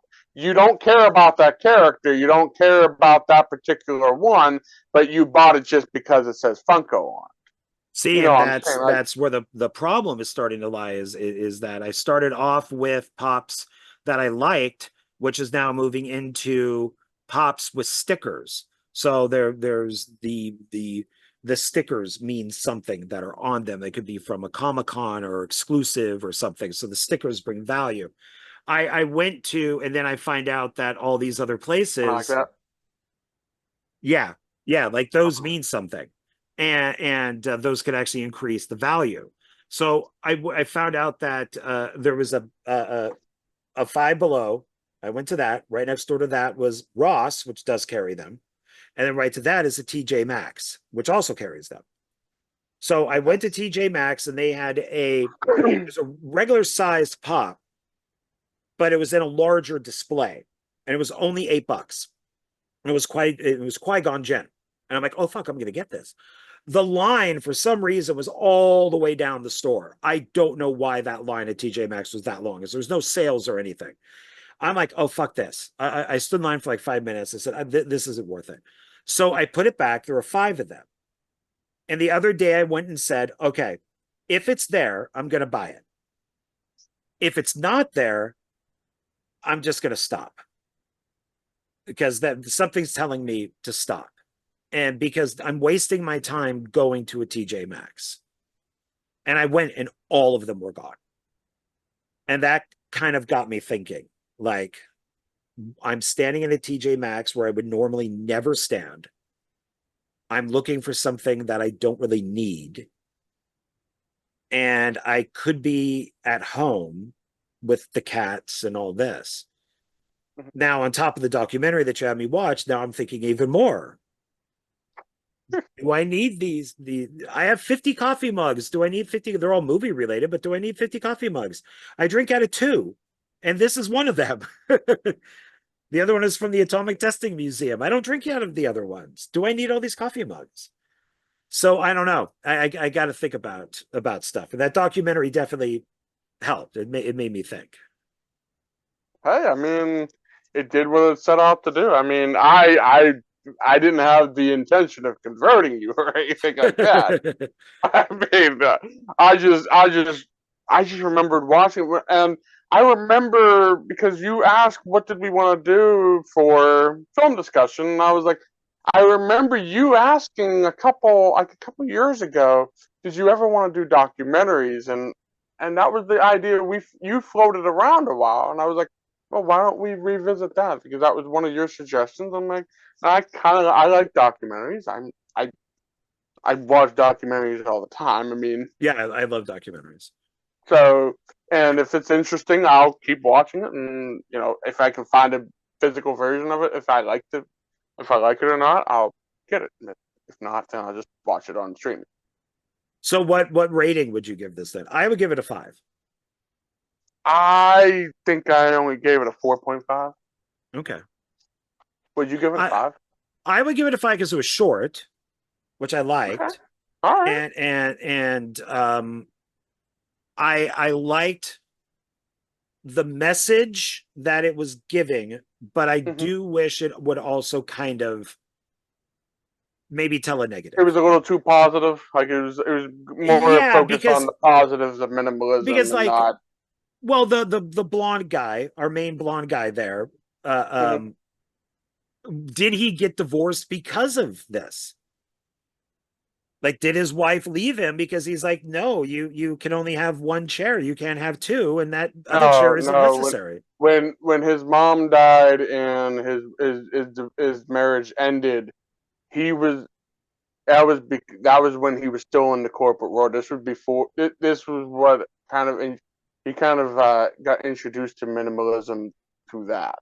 Because of that. Because when his mother died, like I said, there's a second documentary. I'd have to see if I can maybe find it. I don't know if it's on YouTube or not. I think it's only exclusive to Netflix, unfortunately, but I think there might be a YouTube video maybe. If there is, I'll send it your way. But he goes into like his mother was basically like, she moved down to Florida. And basically, she had like 10 winter coats. And he's like, why do you have 10 winter coats? You're in like St. Petersburg, Florida. You know what I mean? It's like all the stuff he was seeing, like, and he wanted to like take it all with him. And he's like, I can't take these with me. There's basically that's what introduced him to look into minimalism. Okay. Gotcha. So that. Now, would you need 10 winter coats on the moon as Stanley Kubrick faked the moon landing? Oh, good segue. There's a segue for you. I did get the DVD copy of that. I do want to own that. There is a Blu-ray that has like a slipcover, like an orange slipcover. Yeah, the sad thing is that when I ordered this, okay, the picture was the Blu-ray with the slip. But then when I got it, I was like, why did I get the DVD? I ordered the Blu-ray. Then when I went back to the listing, it showed the picture of the Blu-ray, but it said DVD So I didn't. I guess I didn't click. That's a I little didn't look into that. misleading. I I've hate done when that. that happens, but Yeah, I've ordered a movie and then thinking that it's both the DVD and Blu-ray, and it will only be one of the two. And I'll look back and go, "What the fuck?" And it will say Blu-ray only. It's just like, son of a bitch. They don't put something up that says DVD Blu-ray. Yeah. So this is 2 discs. There's disc 1, and there's disc 2. Oh, that's funny. It's got Danny on it, or is that Chucky? I can't tell. It looks like Chucky. Kind of looks like Chucky, doesn't it?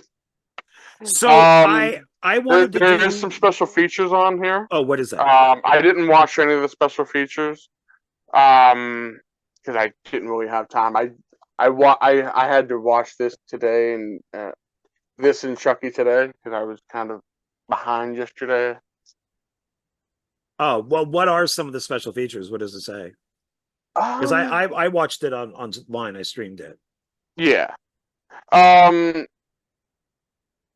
Something I think this person that they're speaking of is like a I guess a person that was giving like doing all like the theories and stuff. Is it called Mastermind or whatever? The one that we're talking about at the end of the documentary.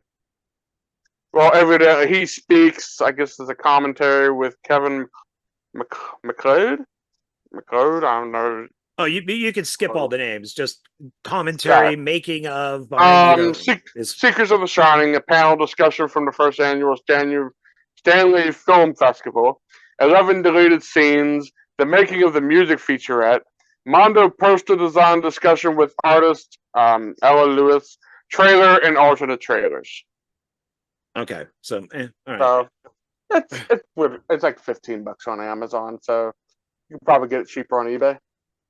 So I wanted us to watch that because I've never seen it. It's been recommended to me many times, and I know this is sacrilege, but I'm not a fan of Kubrick's Shining. I think it's beautifully shot, but I think the Mick Garris miniseries, the TV series, is better. It's closer to the book. That's why it's called Stephen King's The Shining, and why Kubrick's is called Stanley Kubrick's The Shining. I don't think Kubrick understood the book at all. And I understand why with Dr. Sleep, that when they made the film, they had to make it they had to make the book match the movie for The Shining, and not the book of The Shining, because in the book, the Overlook Hotel explodes. The boiler room blows up. And in the movie Dr. Sleep, it's still, it's still there. But I think Kubrick's Shining is absolutely beautiful. I've never been a fan of Shelley Duvall. I just don't think she's very nice to look at. I think she's just very, there's just something that's just uncomfortable to look at with. I just don't like, And Jack Nicholson, I thought she did recently just pass away. So rest in peace, Shelley Duvall. Okay, and rest in peace. I guess. Wow. I don't know her. Man. I don't know her. So okay, rest in peace, I guess. And she had a full life. And then I thought Jack Nicholson was very miscast, incredibly miscast. He's crazy at the beginning, he's crazy in the middle, and he's crazy in the end. And that's not the book. And the sad thing is, when I first read Stephen King's The Shining, everyone kept saying, "Do not picture Jack Nicholson as Jack what the what is Torrance, his name? Jack Torrance. Oh my god, I'm getting names mixed up, and I'm like, but that's the only way I can think of it. I mean, I haven't even watched the movie yet because I wanted to read the book before I watched the movie. Now I have watched the movie, since then. I'm not a huge Kubrick fan. I mean, I like Kubrick. The other films I've seen of his, I haven't seen a lot of his films.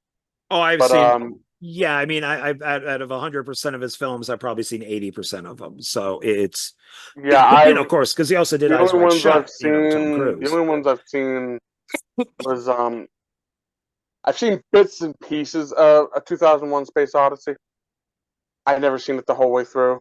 The bits and pieces of Full Metal Jacket. Oh, that one you should definitely see. Shining, and then what's the black and white one? Doctor Strangelove. Oh, okay. Yeah, because you still got like The Killing, and then of course the Eyes Wide Shut and stuff like that. So there's still some I need to watch. I definitely want to watch all of his movies.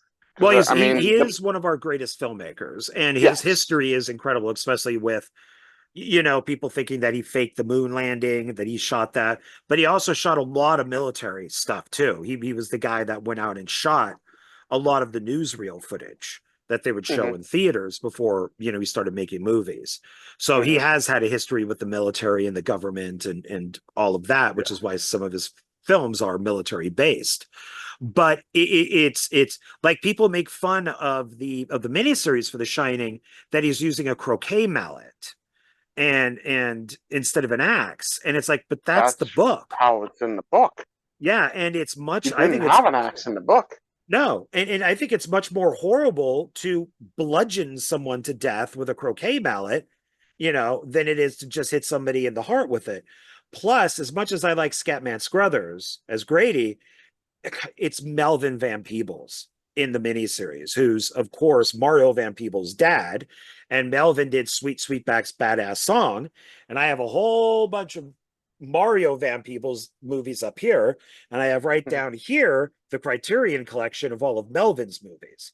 So when I heard that Melvin was going to be in it, I'm like, oh my God, this is the greatest thing ever. And so that added it to me because I'm a huge Van Peebles supporter, father and son. So for me, that was great. But to get to this documentary, it's people I've never heard of giving their theories on what The Shining means. And I was talking to my friend Philip because he's watched it and he liked it. And I said, maybe there is none. Maybe Kubrick didn't put any in. Like David Lynch, I remember seeing an interview with him about Mulholland Drive. And the interviewer goes, what does it mean? What does Mulholland Drive mean? And he goes, well, I can't tell you that, I know what it means, but you have to figure it out. What I took from that is you didn't know what it means. Yeah, is that David Lynch probably has no idea what his movies mean. Blue Velvet. Like Twin Peaks. It's just there was a 4-hour breakdown of what Twin Peaks means, and I'm like something about sound waves, and I'm like, or maybe it just means nothing. Maybe he was just friggin' high, and he sat there and wrote in season 2 that the Asian woman becomes a doorknob, and that he was high, and that there's the point of view from the doorknob of people turning the knob. Maybe it means nothing at all. To not to defend David Lynch and Mark Frost, but they kind of left during season 2. So that was basically them just doing whatever they could do at that point. And I like Lynch. I like David Lynch. I like his movies. But I like Lynch. I mean, I'm not saying nothing bad about him. I'm just saying that I guess during that time when season 2 started, I think he directed it up to a certain point, and then Mark left, and then he left, and then they kind of just didn't know where to go. I know they were expecting to do season 3. They were out doing Fire Walk with Me. And when they came back, they're like, oh no, we're not going to continue with it. So he couldn't finish it. But they did come back 25 years later and do it. I never saw it. I heard it was pretty bad. It felt like a really bad acid trip. And That's the only thing I can say. Be them just being weird. I mean, what if none of this stuff, the cans that you see Kubrick putting up in the pantry, how he's putting them in certain positions, means nothing? What if Danny rising from the ground with the ship, with the rocket ship on his shirt, him, and then walking, which would be the exact mileage or steps to the room, was nothing? What if this stuff meant nothing? What if all of this stuff that we heard about, what if Oswald did kill Kennedy? What if it wasn't the Russians or the mob or the Cubans or the government? What if it was Oswald? What if he did do it? What if there is no Bermuda Triangle? What if there is what if all this stuff that we make all these theories and conspiracy theories about, they're the simplest possible thing ever?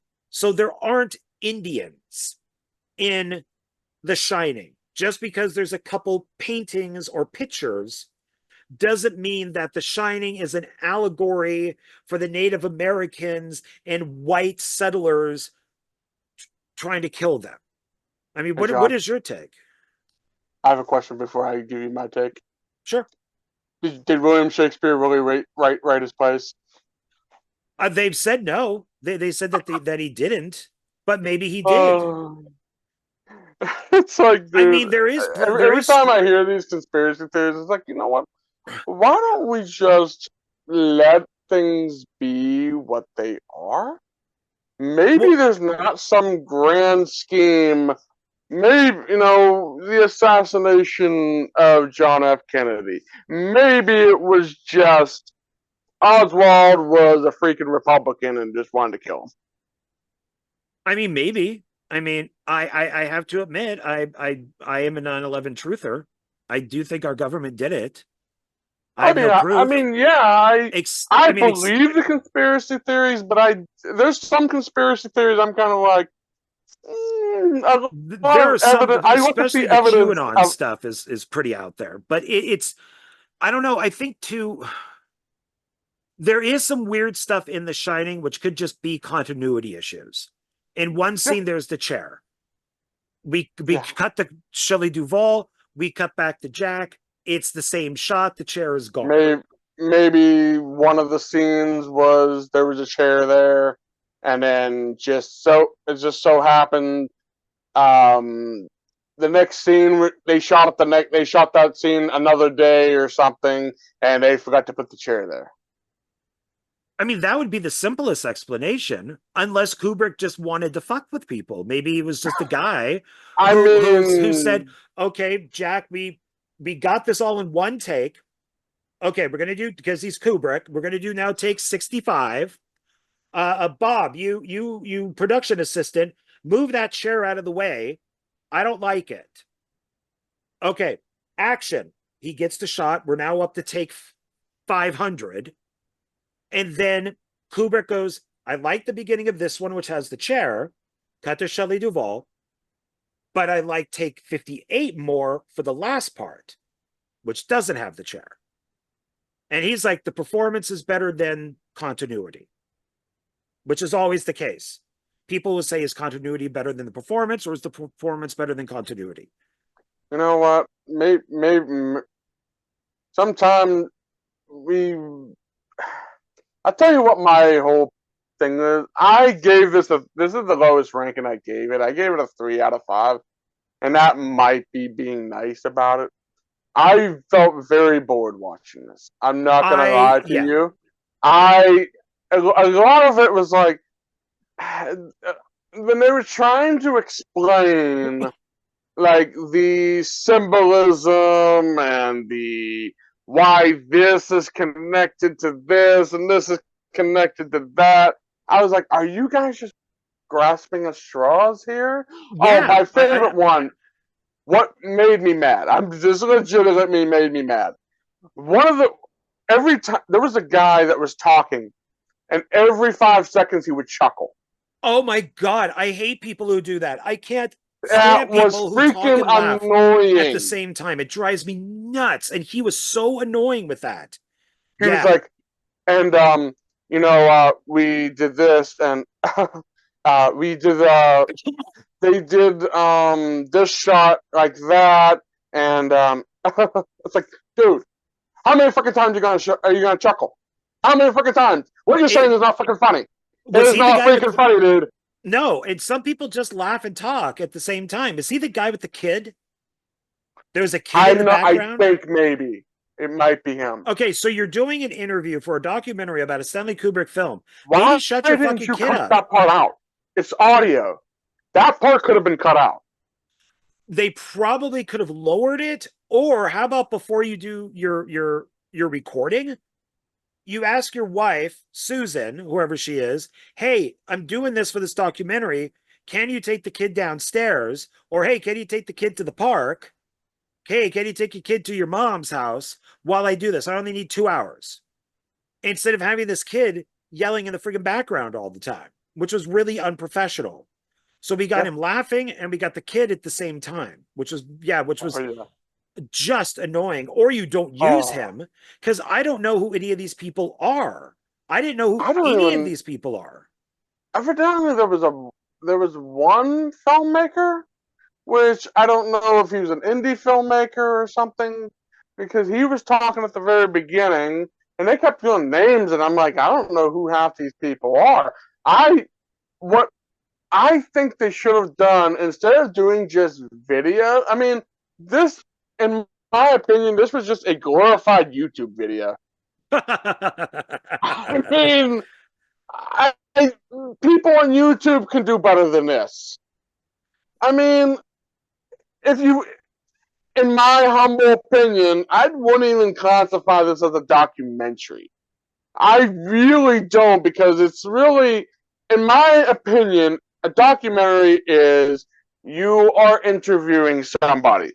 You are sitting in a chair. You are talking directly to the camera. And then 5 minutes later, you get a little bar down here that says who that person is, what he's famous for.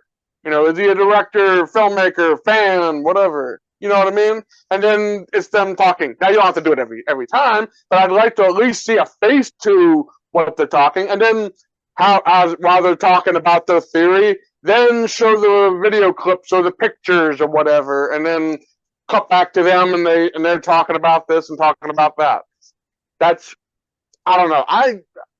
It says on the back here, where is it at? Where the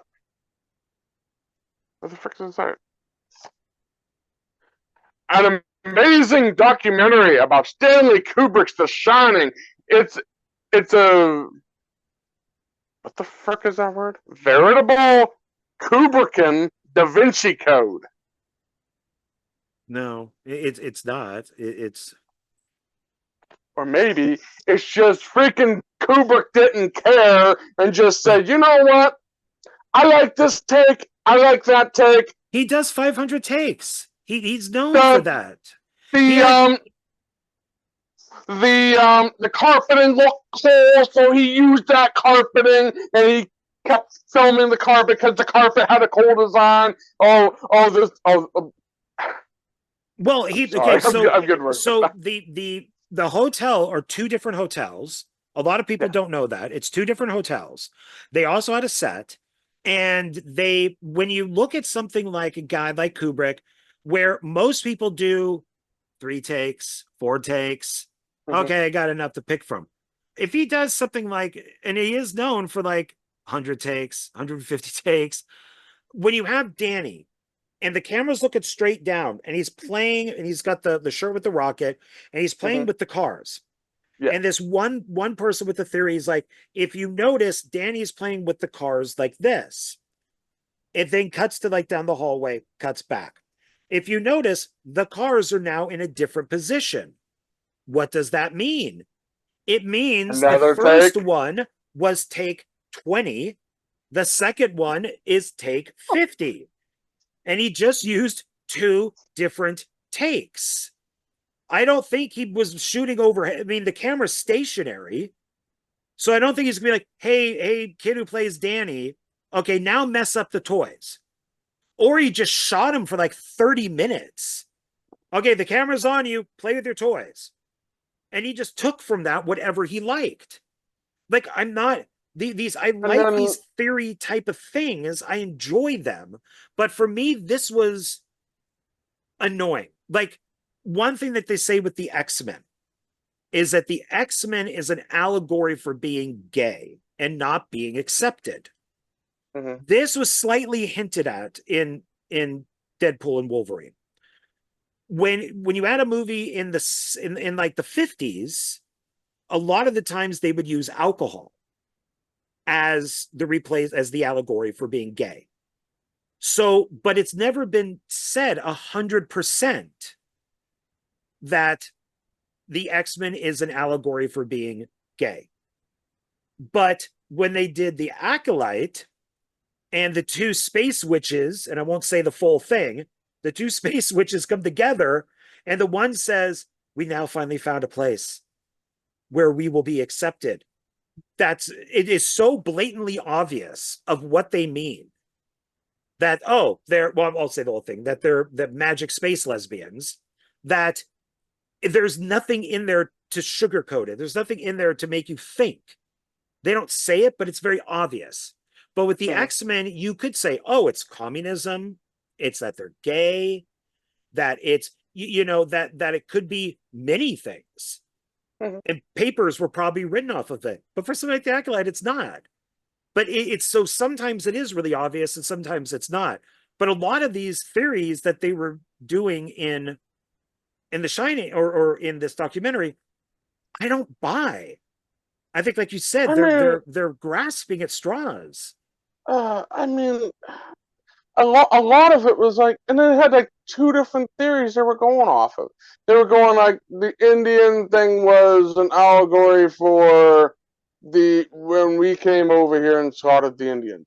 And then they tried to make it that it was about Hitler and that. And I'm like, what? Oh my God, that's right. Yeah, Hitler was like, what? That doesn't even make any sense. That don't even make any sense, dude.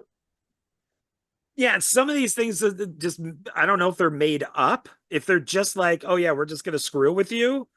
And so we're going to say that this is an allegory for Hitler. I mean, what? Jack is a Nazi, and I'm all for someone like, people saying, okay, here, this is what I think Kubrick was talking about, or this is a symbolism for this is a symbolism for that. I'm fine with that, but when you're sitting there trying to make, like, you're trying to use this documentary as it's the freaking gospel of Stanley Kubrick, no. All right, so I think that because we still have one more film than our 5 picks. So yeah, so neither one of us like this. What did you give it as a rating? I was generous. I gave it a 3 out of 5. I give it a 2. I should go lower. I give it a 2 out of 5. You know what? I'm changing my score. I'm going down to 2 as well. Oh, because now just taking a think now, I was like, like the whole time I was watching, I mean, I was legit getting angry at this, especially the guy that freaking chuckled every 5 minutes. Oh my God, so annoying. I was legit getting angry. Like, dude, so annoying. Stop. Just freaking stop. He reminded me of somebody when you hear them on the radio and their voice is like this. And you're like, how did this person get onto the radio? This voice is so awful. You're supposed to have like a deep voice. You're supposed to have a radio voice. And these days, they just at least a voice that you can follow. Oh my God, so annoying. This is me, the Beatles. Let it be. Shut up, my son's in the background. It's like, God, my God. Yeah, 2 stars for this. And when I got to watching it, I'm like, wow, I'm glad I didn't buy it. I'll tell you the reason why I buy. When you tell me it's on Tubi, I don't have a beef with Tubi. I wouldn't say I don't have a beef with Tubi. Here's my problem with Tubi. I wish there was an option to pay for an ad-free version of Tubi. The commercials I wish they would give us that option, because when it takes me almost 2.5 hours to watch an hour-and-a-half movie, that gets annoying for me. And I know it's helping filmmakers out. I get that, and I will suffer for it if it's a filmmaker I know. But someone that's like the one we're going to talk about next, nah, screw you. I'll buy the DVD. I don't mind. Pardon me. I have no problem buying the stuff. Like when we decide on stuff, I will buy it. This one just got away from me. So I would have purchased Super Size Me and Room, and I would have kept them in the collection if I liked them or not. I did buy Super Size Me, but it's still in the mail. It's coming tomorrow, so a day late, unfortunately. Wait, I thought that you did. I was hoping. What did you hold in your hands in the picture? I was holding these ones. Oh. I have these ones. Okay. I do have 2 other documentaries I have physical versions of. But but out of the 5, I only have 1 physical. One's kind of like I'm gonna do like an honorable mention. So what was you buying Room 230? 237. 237 worth the price of a Big Mac? I'm trying to do a segue here. I think a Big Mac would be a lot better, a lot more enjoyable than at the times they are. So the next one that we're doing, and this is one that Donald picked, is Super Size Me. And Super Size Me. And that one I did watch. I think both of them had commercials. I didn't. Yeah, I think both of them did, because I watched one on Pluto. YouTube or Tubi? One I watched, I think Room I watched on Tubi, and then Super Size Me I watched on Tubi. Room I watched on Pluto TV, and both had commercials in them. So it was very annoying. Less it was free on YouTube. That's why I was asking, because Super Size Me was free on YouTube. Oh, I watched the minimalist one on YouTube, but not Yeah, it's still free just with commercials. But so I saw Super Size Me in the theater. I saw it when it came out. Yeah. Okay. And of course, it was like the big thing, but I watched it knowing, of course, that Morgan Spurlock died, like complications with cancer, and that he had some sort of troubled past. And I'm like, okay, I don't really know what that is, but I watched the movie knowing that. And then I watched 3 documentaries about Super Size Me and Morgan Spurlock. What a fucking asshole that guy is. And Super Size Me is a complete lie. Even though it did help change the fast food industry, allegedly, McDonald's did that same year, 2004, it did stop the Super Size Me. And I do have while I was watching Super Size Me, I was having McDonald's.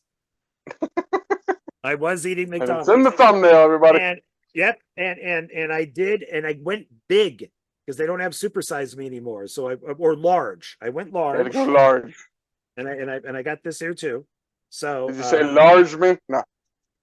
They did ask me if I would like to make it large, and I said yes.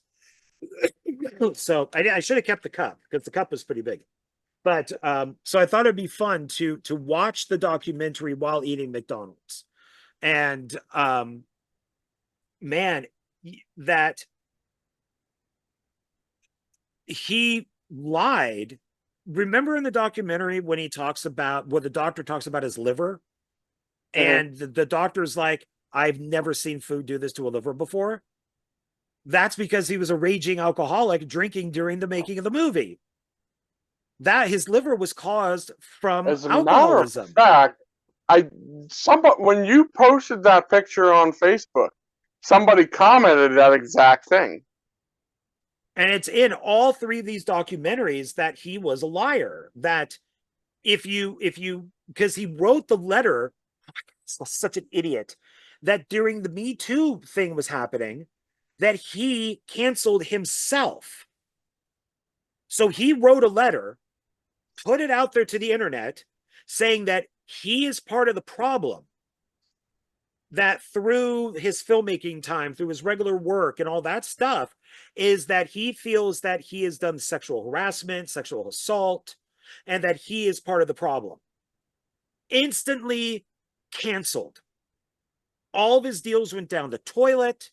That's right when Super Size Me 2 came out. And actually the company that was supposed to release Super Size Me 2 canceled it. So a different company released it. This guy's such a fucking idiot that he lost everything. And then later on, he died of complications to cancer, but he never stopped being an alcoholic. And if you listen to him in the documentary, the doctor says, like, are you a drinker? And he goes, recently, no.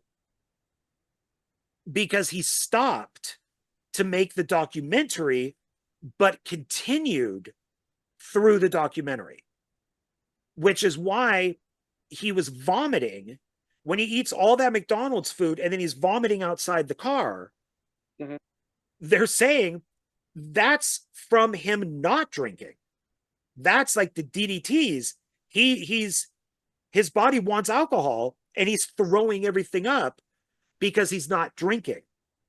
Yeah. And that he went back to drinking so that type of thing wouldn't happen again. So a lot of this, what he did, and also they question, was it really 30 days?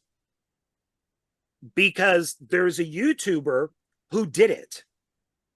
He did exactly what Morgan Spurlock did. Mm-hmm. And he goes, I had none of this. And he even monitored. And he goes, I had more energy. I was sharper. He goes, I didn't gain nearly as much weight as he did. And then he calculated the weight that Morgan should have weighed. And he goes, the weight is even wrong. And I made sure to watch like 3 different people, 3 different documentaries. Mm-hmm. And they all did say different things, but they all added kind of up to the same thing, that the documentary is fake. And that because I eat McDonald's. Now I'm fat. I would be considered to be, by doctor standards, morbidly obese. But I also eat Jack in a Box, and I eat Wendy's, and I eat pizzas. I feel perfectly fine. And rarely am I really eating vegetables and fruits and all that type of stuff. So if I eat fast food for 3 days, I'll probably have 2 days of trying to eat healthier. But there's a lot of them are saying this isn't right. And then when I called Zia Records, they're like, oh yeah, none of our stores carry the documentary. And I'm like, but that's weird. Why wouldn't they? Why wouldn't they at least have 1 or 2 copies? It's a popular documentary. Maybe because it's fake and he's giving out misinformation. Possibly. So they're not carrying it, because Zia Records is a pretty to the left company. Like I bought the Funko Pops for Cara Dune, and they were really cheap. And as we know, what's her face, the actress, got canceled, for things that were not, for things she said that were not popular. Yeah. And so I'm wondering, okay, were they just trying to get rid of her Funko Pop? So they were pricing it down really cheap just to get rid of it. I bought it, but like, why don't they have, I mean, maybe they just don't have any copies, but it's kind of weird that you don't have copies of this film that is now kind of considered to be fake. So do they have any of his other ones? Maybe they just said, we're not supporting this director, period. Well, then how many of his other films are 100% real? When I went to film school, you do take a documentary class. It's like introduction to film. And your first semester really is just learning about films. And what you learn in documentaries is everything is manipulated. Mm-hmm. It doesn't matter who's making it. It doesn't matter what side it's on. It doesn't matter. It's all manipulated. Yeah. And you gotta take everything you hear with a grain of salt. Yeah, like the famous documentary is, I think it's the first documentary ever made. It's called Nanook of the North, and it's about an Eskimo. and these guys went up to film this Eskimo. And there's a scene where it's the ice, and there's a hole in the ice, like he's ice fishing, and there's a rope in the ice. And you see, if this is the edge of the screen, you see the hole, he's pulling the rope through, and he's laughing his ass off. That's because on the other side of the screen is another hole, and the filmmakers are pulling it. But they're telling you on screen it's a fish. Then you got a really big fish, and the fish is pulling him back and forth, and he's laughing his ass off because it's the filmmakers on the other side that you can't see. So it's completely manipulated. So it's used in film schools as the first documentary, that it is actually a good documentary. It's a well-made film, but it's not real. It's manipulated. So who knows how much of Super Size Me is actually real, you know? So so I blabbered on enough. So what you talk. I basically watched it because this isn't his first movie I watched, actually. I watched another one of his. I think it was called, what was it called? The movie, something about advertising and films and stuff. I forget what it's called. I think it's called the biggest movie ever sold, or something like that. Oh, is that the one where you can only use the product that's given to the movie? Okay, yeah, I've seen that one. Yeah, the whole documentary that he went to like Sheets and stuff, which, by the way, Sheets represents. I don't know. I only know Sheets. Everyone says Sheets is better than Wawa, or Wawa is better than Sheets. I've never been to a Wawa, so I don't know. I guess it's a gas chain up around up the north here, where I'm from. Anyway, he went to Sheets and got like the pomegranate drink was like the one that sponsored the movie or whatever. So he had to like Palm presents the greatest movie ever sold. Oh, the Palm like drink. That. Yeah, I know that. Yeah. Yeah. So that's the first one I've seen, and then I never watched anything else after that. And then right when he passed away, and everyone's like, I was like, oh well. And then they were advertising like his first movie was Super Size Me, and I was like, okay, well, let me check it out. It was. I mean, it kind of makes me not want to eat McDonald's as much. I mean, that's like the only thing it really did for me. But but now keep in mind here, I didn't know the information that you just told me. So that kind of like, well, I mean, how much of that is real? How much of that was fake? Obviously, if his liver was like an alcoholic, that means he was still a drinker at that point. That's why his liver was like the way it was. Yeah, and obviously, I mean, McDonald's puts addictive chemicals in their food. It's just like a cigarette. They put addictive chemicals in cigarettes to get you the smoke more. Yeah. So we all know that McDonald's is not. This could almost go back to the minimalist thing. Is if we really wanted to stop all this, you just stop.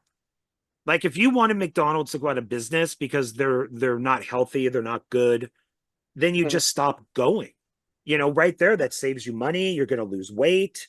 You'll probably feel better.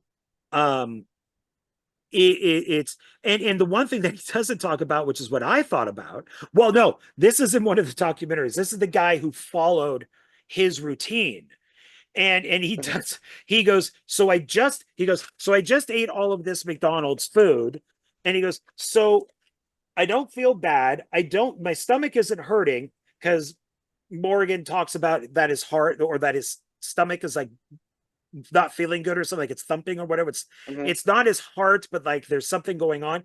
He goes, I don't feel that at all. He goes, all I know is in 30 minutes, I'm going to take a really bad shit. And that's the one thing that Morgan, that he didn't talk about. He's eating all this fast food. What about going to the bathroom? All that soda, unless he's doing maybe diet, but diet has worse chemicals in it than regular. is Yeah.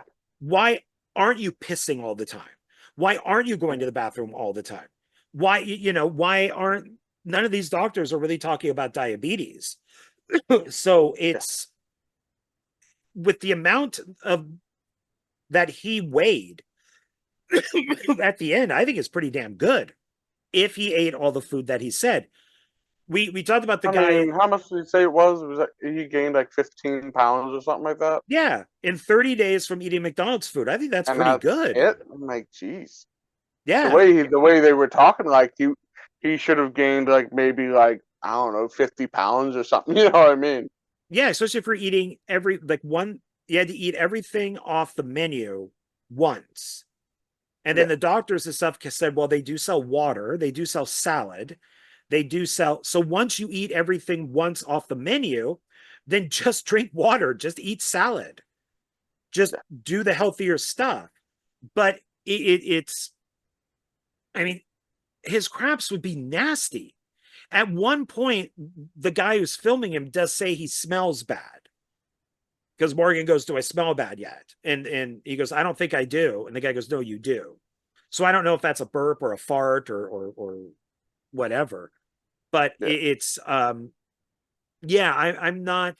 don't fully believe this documentary, because then it even goes into schools and the food that they eat at schools. And granted, that's crap, but kids burn food off a lot easier than adults do.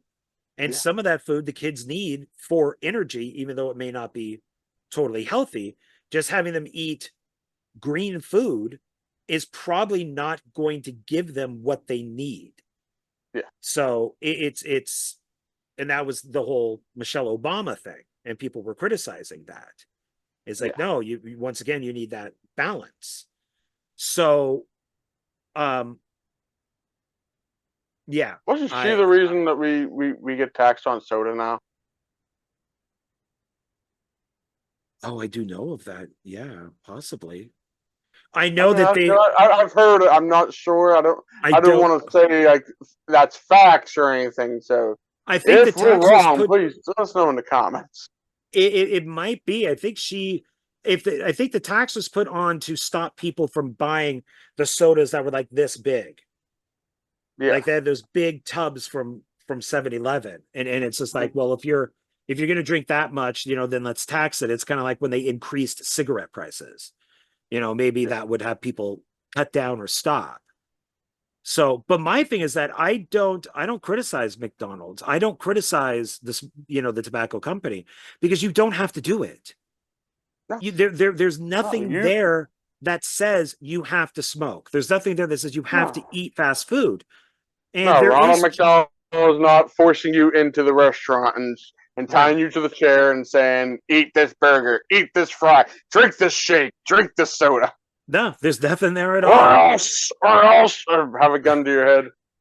Yeah, Ronald McDonald with just a gun to a kid's head. Yeah. It's kind of ridiculous with that type of thing. And people say, well, it's cheaper. It isn't. It really isn't. Their dollar menu doesn't even exist anymore.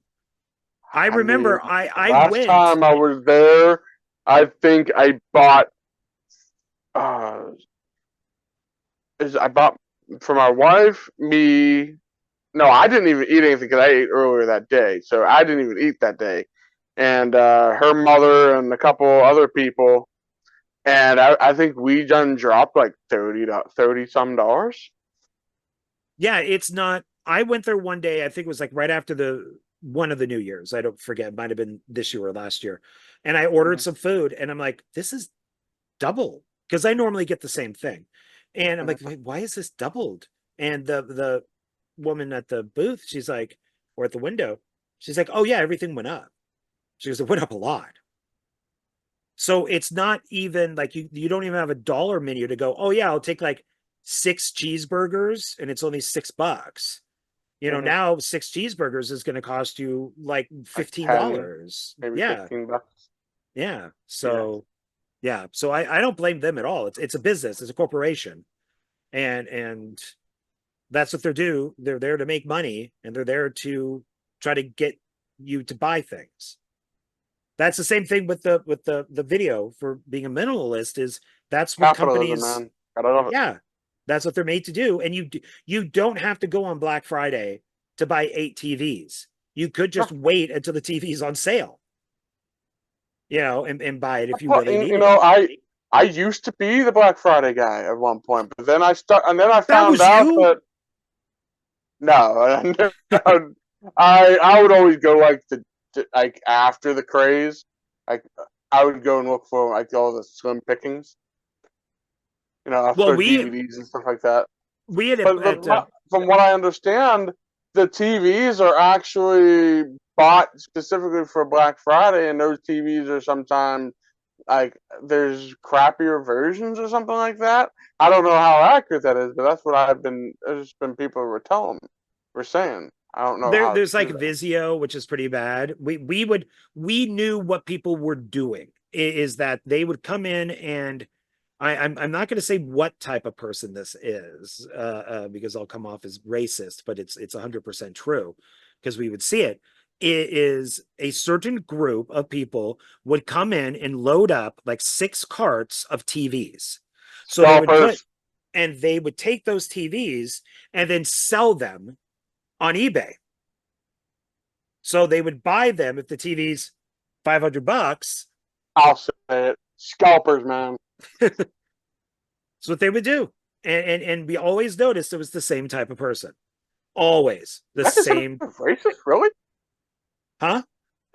Scalpers is considered racist? No, the type of person who is a scalper is. Oh. If I said who it was, it would be racist. Okay. Even though it was the same person every year for 3 years, like the same type of people every year. Okay, so gotcha. It was. I thought you were saying the word scalper was racist. I was like, well, when did this become a thing? Well, that could be racist because Native American scalping. Maybe that's maybe you can't say that anymore. Maybe that's not a good thing. But we should not let we shouldn't let white people decide that. We should let Native Americans decide if that's the wrong thing to say. So, but it's the same thing with working at Men's Warehouse in their tuxedo division. There are certain groups of people that you knew had that solid black, thick Master or American Express card that would leave a dent if they dropped it, that was going to buy the house, and you would fight your coworker to get to them. And then there were certain people that would come in and they would just have the flimsy plastic, it's like almost non-existent card, and that they were going to buy the cheapest shit. And you would be like, oh yeah, going on my lunch. And you would just leave. And you knew from the second that door opened who that was. And racist or whatever it might be, it's a fact. And we avoided certain people like the plague. And it's the same thing with Black Friday. You knew what certain people were doing, and it was the same thing every year. So it was so it's interesting, as I think the fast food industry and things like that, you can look at as in that minimalist type of way, that if you stopped doing certain things, buying alcohol, smoking, fast food, these things would eventually go away. And we wouldn't have to deal with them, and we'd be healthier and save money and all of that. So things can be connected. So do you want to give a rating? I didn't really give it a rating because I thought it was kind of well, I'll say 1. I'll say one star out of 5, because I did find the film to be entertaining. I'll give it a 3 just because it was average. I did enjoy it. Now I didn't know about the fakeness and all that, and I didn't know about the drinking, which now when you said that makes a lot more sense. When he started talking about certain things and all that, I'm like, okay, that makes a lot more sense. But I enjoyed it enough to purchase the DVD copy. So, if I had purchased it, I would keep it in my collection. But I don't have a problem now not owning it. So it's I mean, he's eating all that fast food and then puking. Well, fuck, Okay, I'm gonna exactly what I had here. I had whatever that new burger is that they have, that like DQ. I got it. It was the double patty. Then I got the large fries, the large drink, and two other burgers, like the crispy one and the McDouble. I ate them all in one sitting while watching the movie. All I did when I woke up in the morning was take a dump. I did not get sick like he did. There you go. Now his girlfriend or wife at the time, friggin' vegan, fuck that shit. That would make me sick instantly. And if he was a vegan, if he was eating her food, he would be getting sick because he can't eat all that. From what I understand, I guess that's what. I guess he wasn't eating fast food and all that. Now this is what they said in the documentary, that he said that he was eating the vegan diet and then went to try and then went to this. So some of the getting sick stuff from not being used to the grease and all that, I could kind of see might make you sick, but not in the way that like I said, when he started puking, I think that was just like you said with the Eskimo. I think that was the fake I think part. that was the that alcohol. May have been something he just exaggerated on. Yeah, that was him from not drinking, and then he was drinking, he quit, and then he went back to the drinking, and then because that's, I don't know. I have vegetarian friends, I have vegan friends, and if they even ate the smallest McDonald's burger, they would get sick. Yeah. Like their body would just reject it. And so he didn't do that instantly. He was eating, oh, this burger is so good, yummy. Oh, look at it. Look, it's all, oh, yummy, yummy. And it wasn't until later when he was like eating that breakfast or something.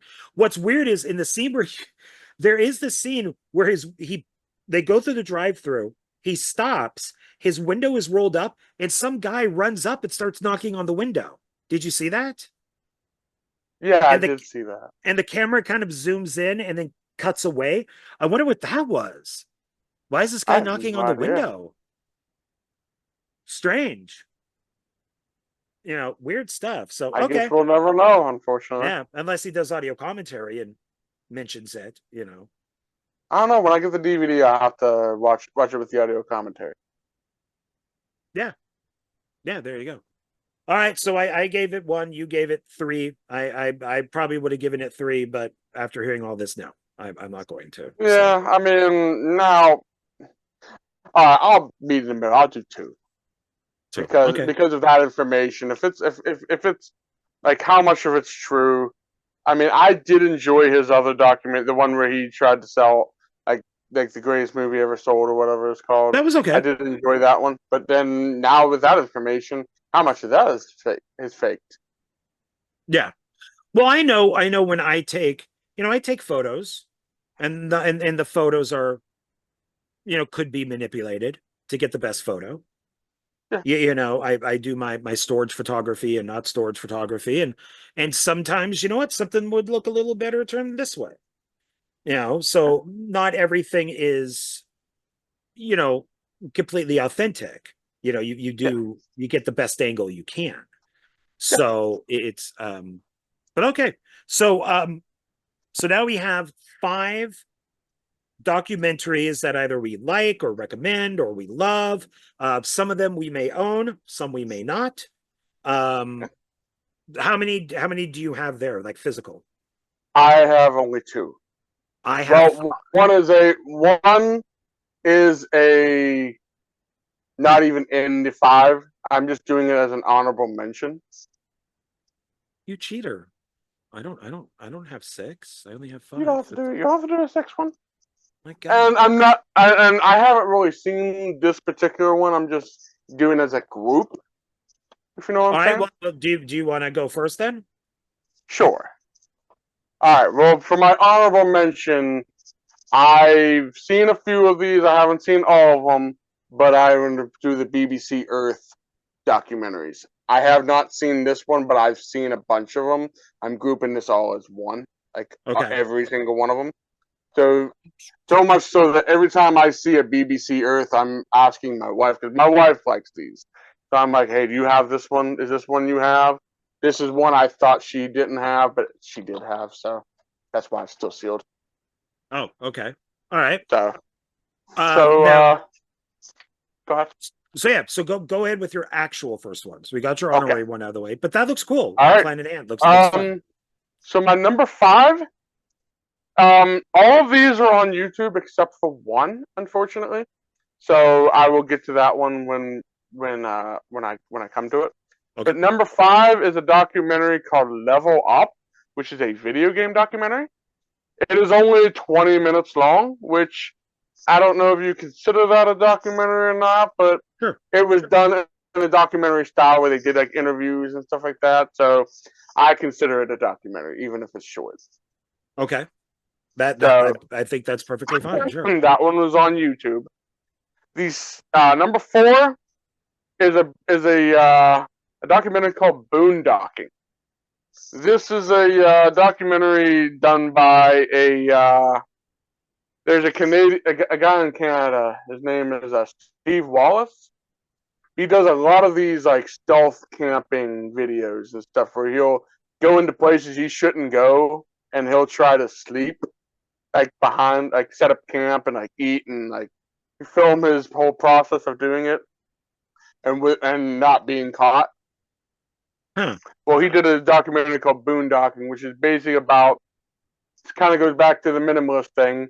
He walked away from his job. He walked away from his friends, his girlfriend, all that people he just wasn't getting along with anymore, and he decided to live in his car and then upgraded to a van, an RV, and then he basically just lives wherever he can at that point. Interesting. Okay. It's a documentary about that, which is about 50. It's about 50 minutes long. It's not real long, and that one's also on YouTube.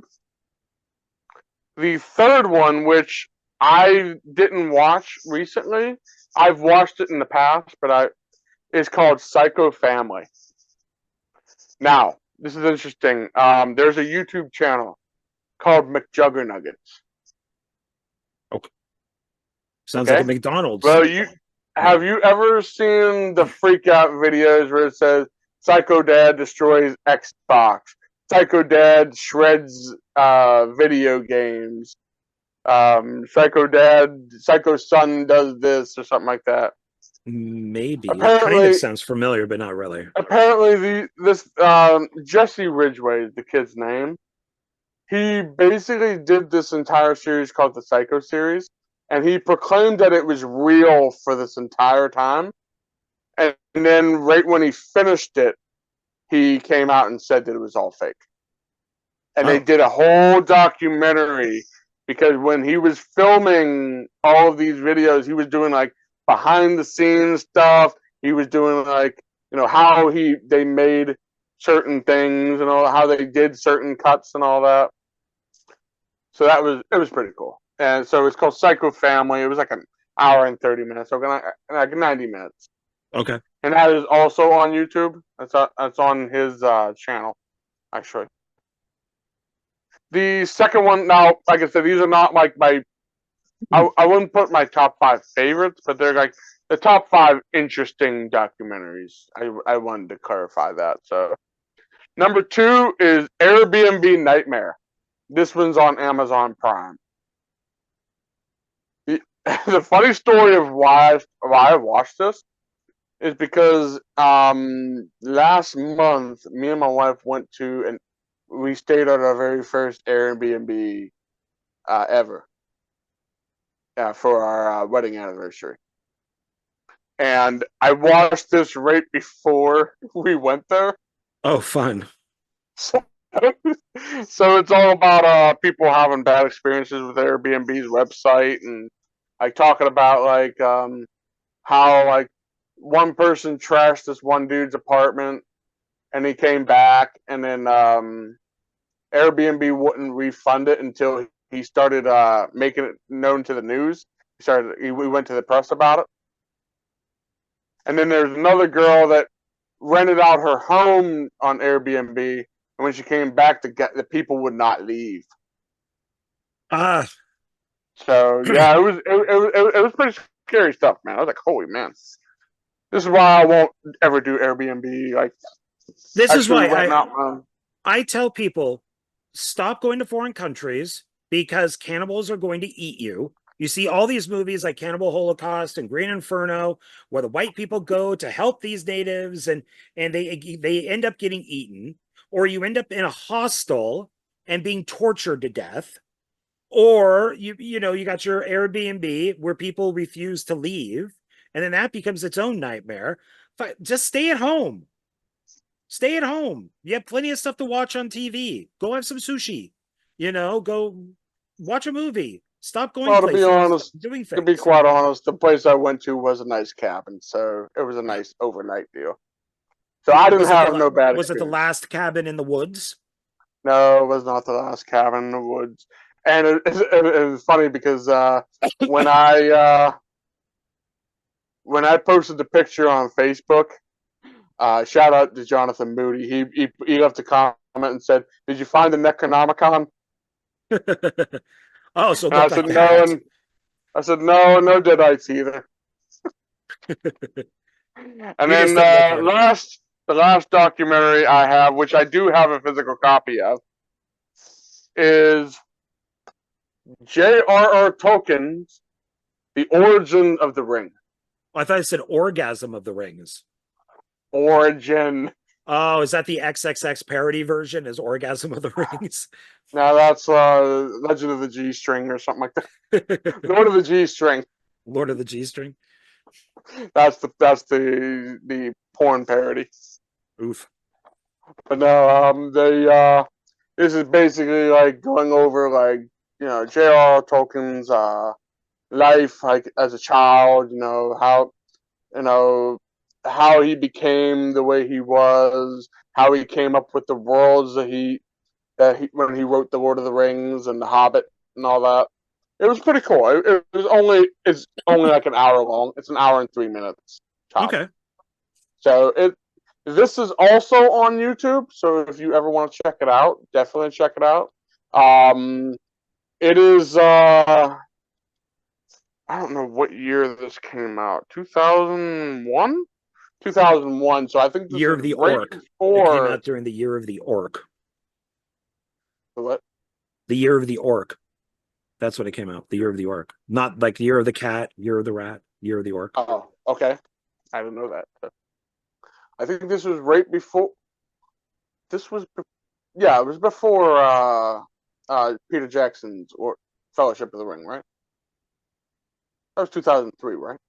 Oh, I'd have to look up the date. I'm not entirely sure. Oh, okay. That sounds about right, because I know 2000 I was up in Marin County and I saw Lord of the Rings in Marin County. So yeah, maybe right around there.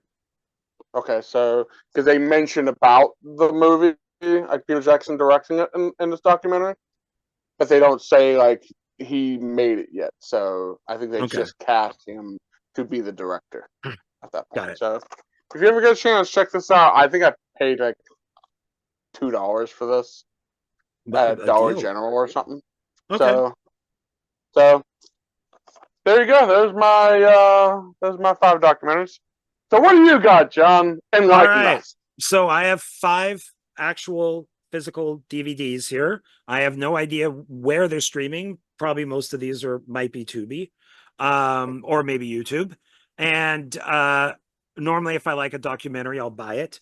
But these, some of these aren't my favorites, but they're definitely ones that I would recommend for people to watch in no order, because I just grabbed them and said, yep, these. So this one is a really good one. It's called Going to Pieces, The Rise and Fall of the Slasher Film. So it basically starts from the very beginning of slasher films and goes up to present day, whenever this was made. It's, how long is it? It's 88 minutes, and it's got like John Carpenter, Wes Craven, Rob Zombie, Tom Savini. It's got audio commentary with producers. It's got bonus interviews, trivia game, stuff like that. It's unrated. The thing that pisses me off about this is the Texas Chainsaw Massacre is not mentioned in this once. And I don't understand how you can have the rise and fall of the slasher film and not mention Texas Chainsaw Massacre. I mean, one of the That's most iconic slasher films ever. yeah. So I don't know how they could. That don't How make any sense. yeah. Maybe do you think it may have been a rights issue? Maybe they couldn't talk about it. Maybe, but it's different companies that released all the films. So at least put a picture up or a poster. But yeah, it's Or at not in least there. have someone at least put in there saying like, we would love to talk about the Texas Chainsaw Massacre, but we can't because of rights issues. So just know it's a good slasher film. I Something don't like that. know because it says here like in slasher films include Halloween, Psycho, Friday the 13th, Prom Night, Nightmare on Elm Street, Scream, When a Stranger Calls. There's a lot more. There's like Black Christmas is in here and all that stuff, Yeah, but not Texas Chainsaw. So it's yeah, weird. that's Uh, strange. this one I picked because Roger Corman just passed away, and I think that this is one of my favorite documentaries on him. I think this is only like an oh no, it's 89 minutes, so it's Corman's World, and this is pretty much another one that starts with the beginning of his career up to present day, and so this is one of my favorite What's it documentaries called again? about Corman's World. Corman's World. Yeah, exploits of a Hollywood rebel, and it has interviews with like Peter Bogdanovich, Joe Dante, Jonathan Demme, Bruce Dern, Robert De Niro, Peter Fonda, Pam Grier, Ron Howard, Jack Nicholson, Eli Roth, Martin Scorsese, William Shatner, and Quentin Tarantino. Yeah. And the stuff with Tarantino, I really like because Tarantino at the Academy Awards gave him the Lifetime Achievement Award. So at the end, some of these people, like Joe Dante and others, are with Corman when they take the picture. And Tarantino wants to be there and they kind of call him over. And he goes, does that now make me an honorary member of Roger Corman? And so it's like he really wanted to be like a one of these guys. And so it was really kind of funny, kind of cute seeing him like a little puppy dog wanting to be with these guys that worked for Corman. Yeah. So this is a really good documentary. It has extended interviews, a special messages to Roger Corman and trailer. But this was made before he died, so there's lots of interviews with him in this. Okay. So this was made a few years ago, and All right. it's great hearing William Shatner talk about The Intruder, which is the only movie that Corman lost money on, and it is famous. Like it is famous because Shatner plays a character. It's in the 50s. He shot it in the 50s, and he's basically going into a mostly white town that's about to be the segregated schools to try to stop it because he's like a really huge racist, and so he's trying to manipulate the town into not allowing it to happen. And it's great. It's like it's before Star Trek, so it's a good interview with him. There's two documentaries on Canon Films. One is the Boogie Boys. I think this one is better. Electric Boogaloo, this is the wild untold story of Canon Films, Electric Boogaloo. This is a great documentary on Mayhem and Golem, and it's all about Canon Films, from the origin of Canon Films to when it ended because they went bankrupt. But it's really good. So talks a lot about Chuck Norris, Charles Bronson, He-Man, all the American Ninja movies, Van Damme. It's got a lot of good interviews with people, and so it's definitely worth watching if you're interested in Canon Films. This one, I like the documentary more than the movie. I couldn't make it through the film. I actually turned it off. I was with Jonathan Moody and Paul, and we were doing a review for the Boondock Saints, and I couldn't take it. I turned it off. I thought Boondock Saints was horrible. And I think I own the sequel because I found it for like $1 at Dollar Tree. Maybe one day I'll give it another chance, but there is a documentary called Overnight. That's about the making of the Boondock Saints and how this guy got blacklisted. So basically, from the beginning to the end of filming, this guy completely destroyed his career literally overnight. He's only made Boondock Saints 2. I think they're doing Boondock Saints 3, but like nobody will work with him because he's such an asshole. This guy is a raging asshole. And he was the big thing. He was like the next Quentin Tarantino. Even Harvey Weinstein bought him the bar that he worked at because he so wanted this guy to make his movie that he purchased the bar and gave it to him. That's how big this guy was. And he blew it all. Completely blew everything. My problem with this is that it's too short. They should have, it should have been longer. They don't show enough behind the scenes stuff from the movie, but it's still good. And then my last one is The Haunted World of Edward D. Wood Jr. Still the best documentary about Ed Wood. So this is really good. It's 112 minutes. And I had a conversation with the director on this. A long time ago in the 90s, I was going to make an Ed Wood documentary about the fans of Ed Wood. So I reached out to Vampira. I spoke to Paul Marco. I reached out to what's it called again? The Haunted World of Edward D. Wood Jr. I reached out to Vampira. I left a voicemail with her. I reached out with Dolores Fuller, who at the time lived here in Vegas. Conrad Brooks, I had many conversations with. Loretta King, I did not reach out to. Bela Lugosi Jr., I left a voicemail with. Par Marco, I had a conversation with. So there's a fair amount of people that I tried to get in contact with. And the director of this, Brett Thompson, gave me a lot of insight into these people. And said, if you're going to be doing this documentary, you need to know about these people. So this is really good. He explained to me with like Vampira, and there's a thing back here that he basically had to go to like her house and give her flowers, like give her like a whole bunch of flowers. And then he had to create a whole set for her where everybody else just like interviewed in like a chair. She had to have a set made and have like a fake Vampira running around. So there was all this kind of stuff, and there's a whole bunch of special features on here. Like there's a Western that Ed Wood made that's rare. It's 23 minutes. There's audio commentary with Bela Lugosi Jr. and the director. Bela Lugosi Jr. hated Ed Wood. A&E unedited interview with the director behind the camera, never before seen footage of an Ed Wood reunion. I mean, there's a bunch of stuff on this. So if you're a fan of Ed Wood, this is definitely worth watching. Along with Look Back at Angora, which is also really good. But that one's only like 50 minutes. I think 50 minutes or an hour. So yeah, definitely worth checking out. So Criswell right there. Oh yeah, 96 is when this came out. So I would have been making the documentary probably around 96, 97. So that's it. So that's my 5. All right, cool deal. So, okay, anything else we want to discuss here, or?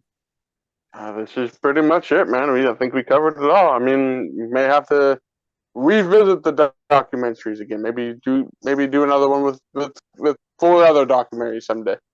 Yeah. Okay. Yeah. There we go. Well, some of these might be worth visiting. So maybe I could do 2 of these because they are really good. So. All right. Well, with that being said, we'll say goodbye to everybody. So, and then we're right here, right at the end of the month, man. Right? We did it again. Where there's like, we gotta stop doing this, man. It's my fault this time. It just gotta. But this is the same. Normally we do it like around the 15th, and I could swear we had like another week. But yeah, this is another one where it's gonna be record, edit, upload, release. Done. There you go. And we'll still get it done for this month. So, but it's a scramble because I this time waited too long. So I'm sad because I didn't have my movies to show, or at least one. Yeah. So, all right, everybody. I had 2. I had one. One never showed up, and I didn't have my copy of Minimalism. So I couldn't show mine off either, sir. I think we did okay. We'll survive. Hey, we talked about them. We did what the show's called, film discussion. That is right. We discussed film, so that is good. There you go. All right. Okay, everybody. Thanks a lot. We already have an idea of what our next one is going to be, and should be interesting, I think. So it should be fun. So kind of follows in the footsteps of this, but you'll know what it is when it pops up. So, all right, everybody. Thank you. I appreciate it. Donald, do you appreciate it too? Yeah. Take care, everybody. Hope you enjoyed this this episode of Film Discussion. Yeah. Until next time, take care. All right, bye. See you all later. Bye. Bye, everybody. Bye. Thanks. Bye.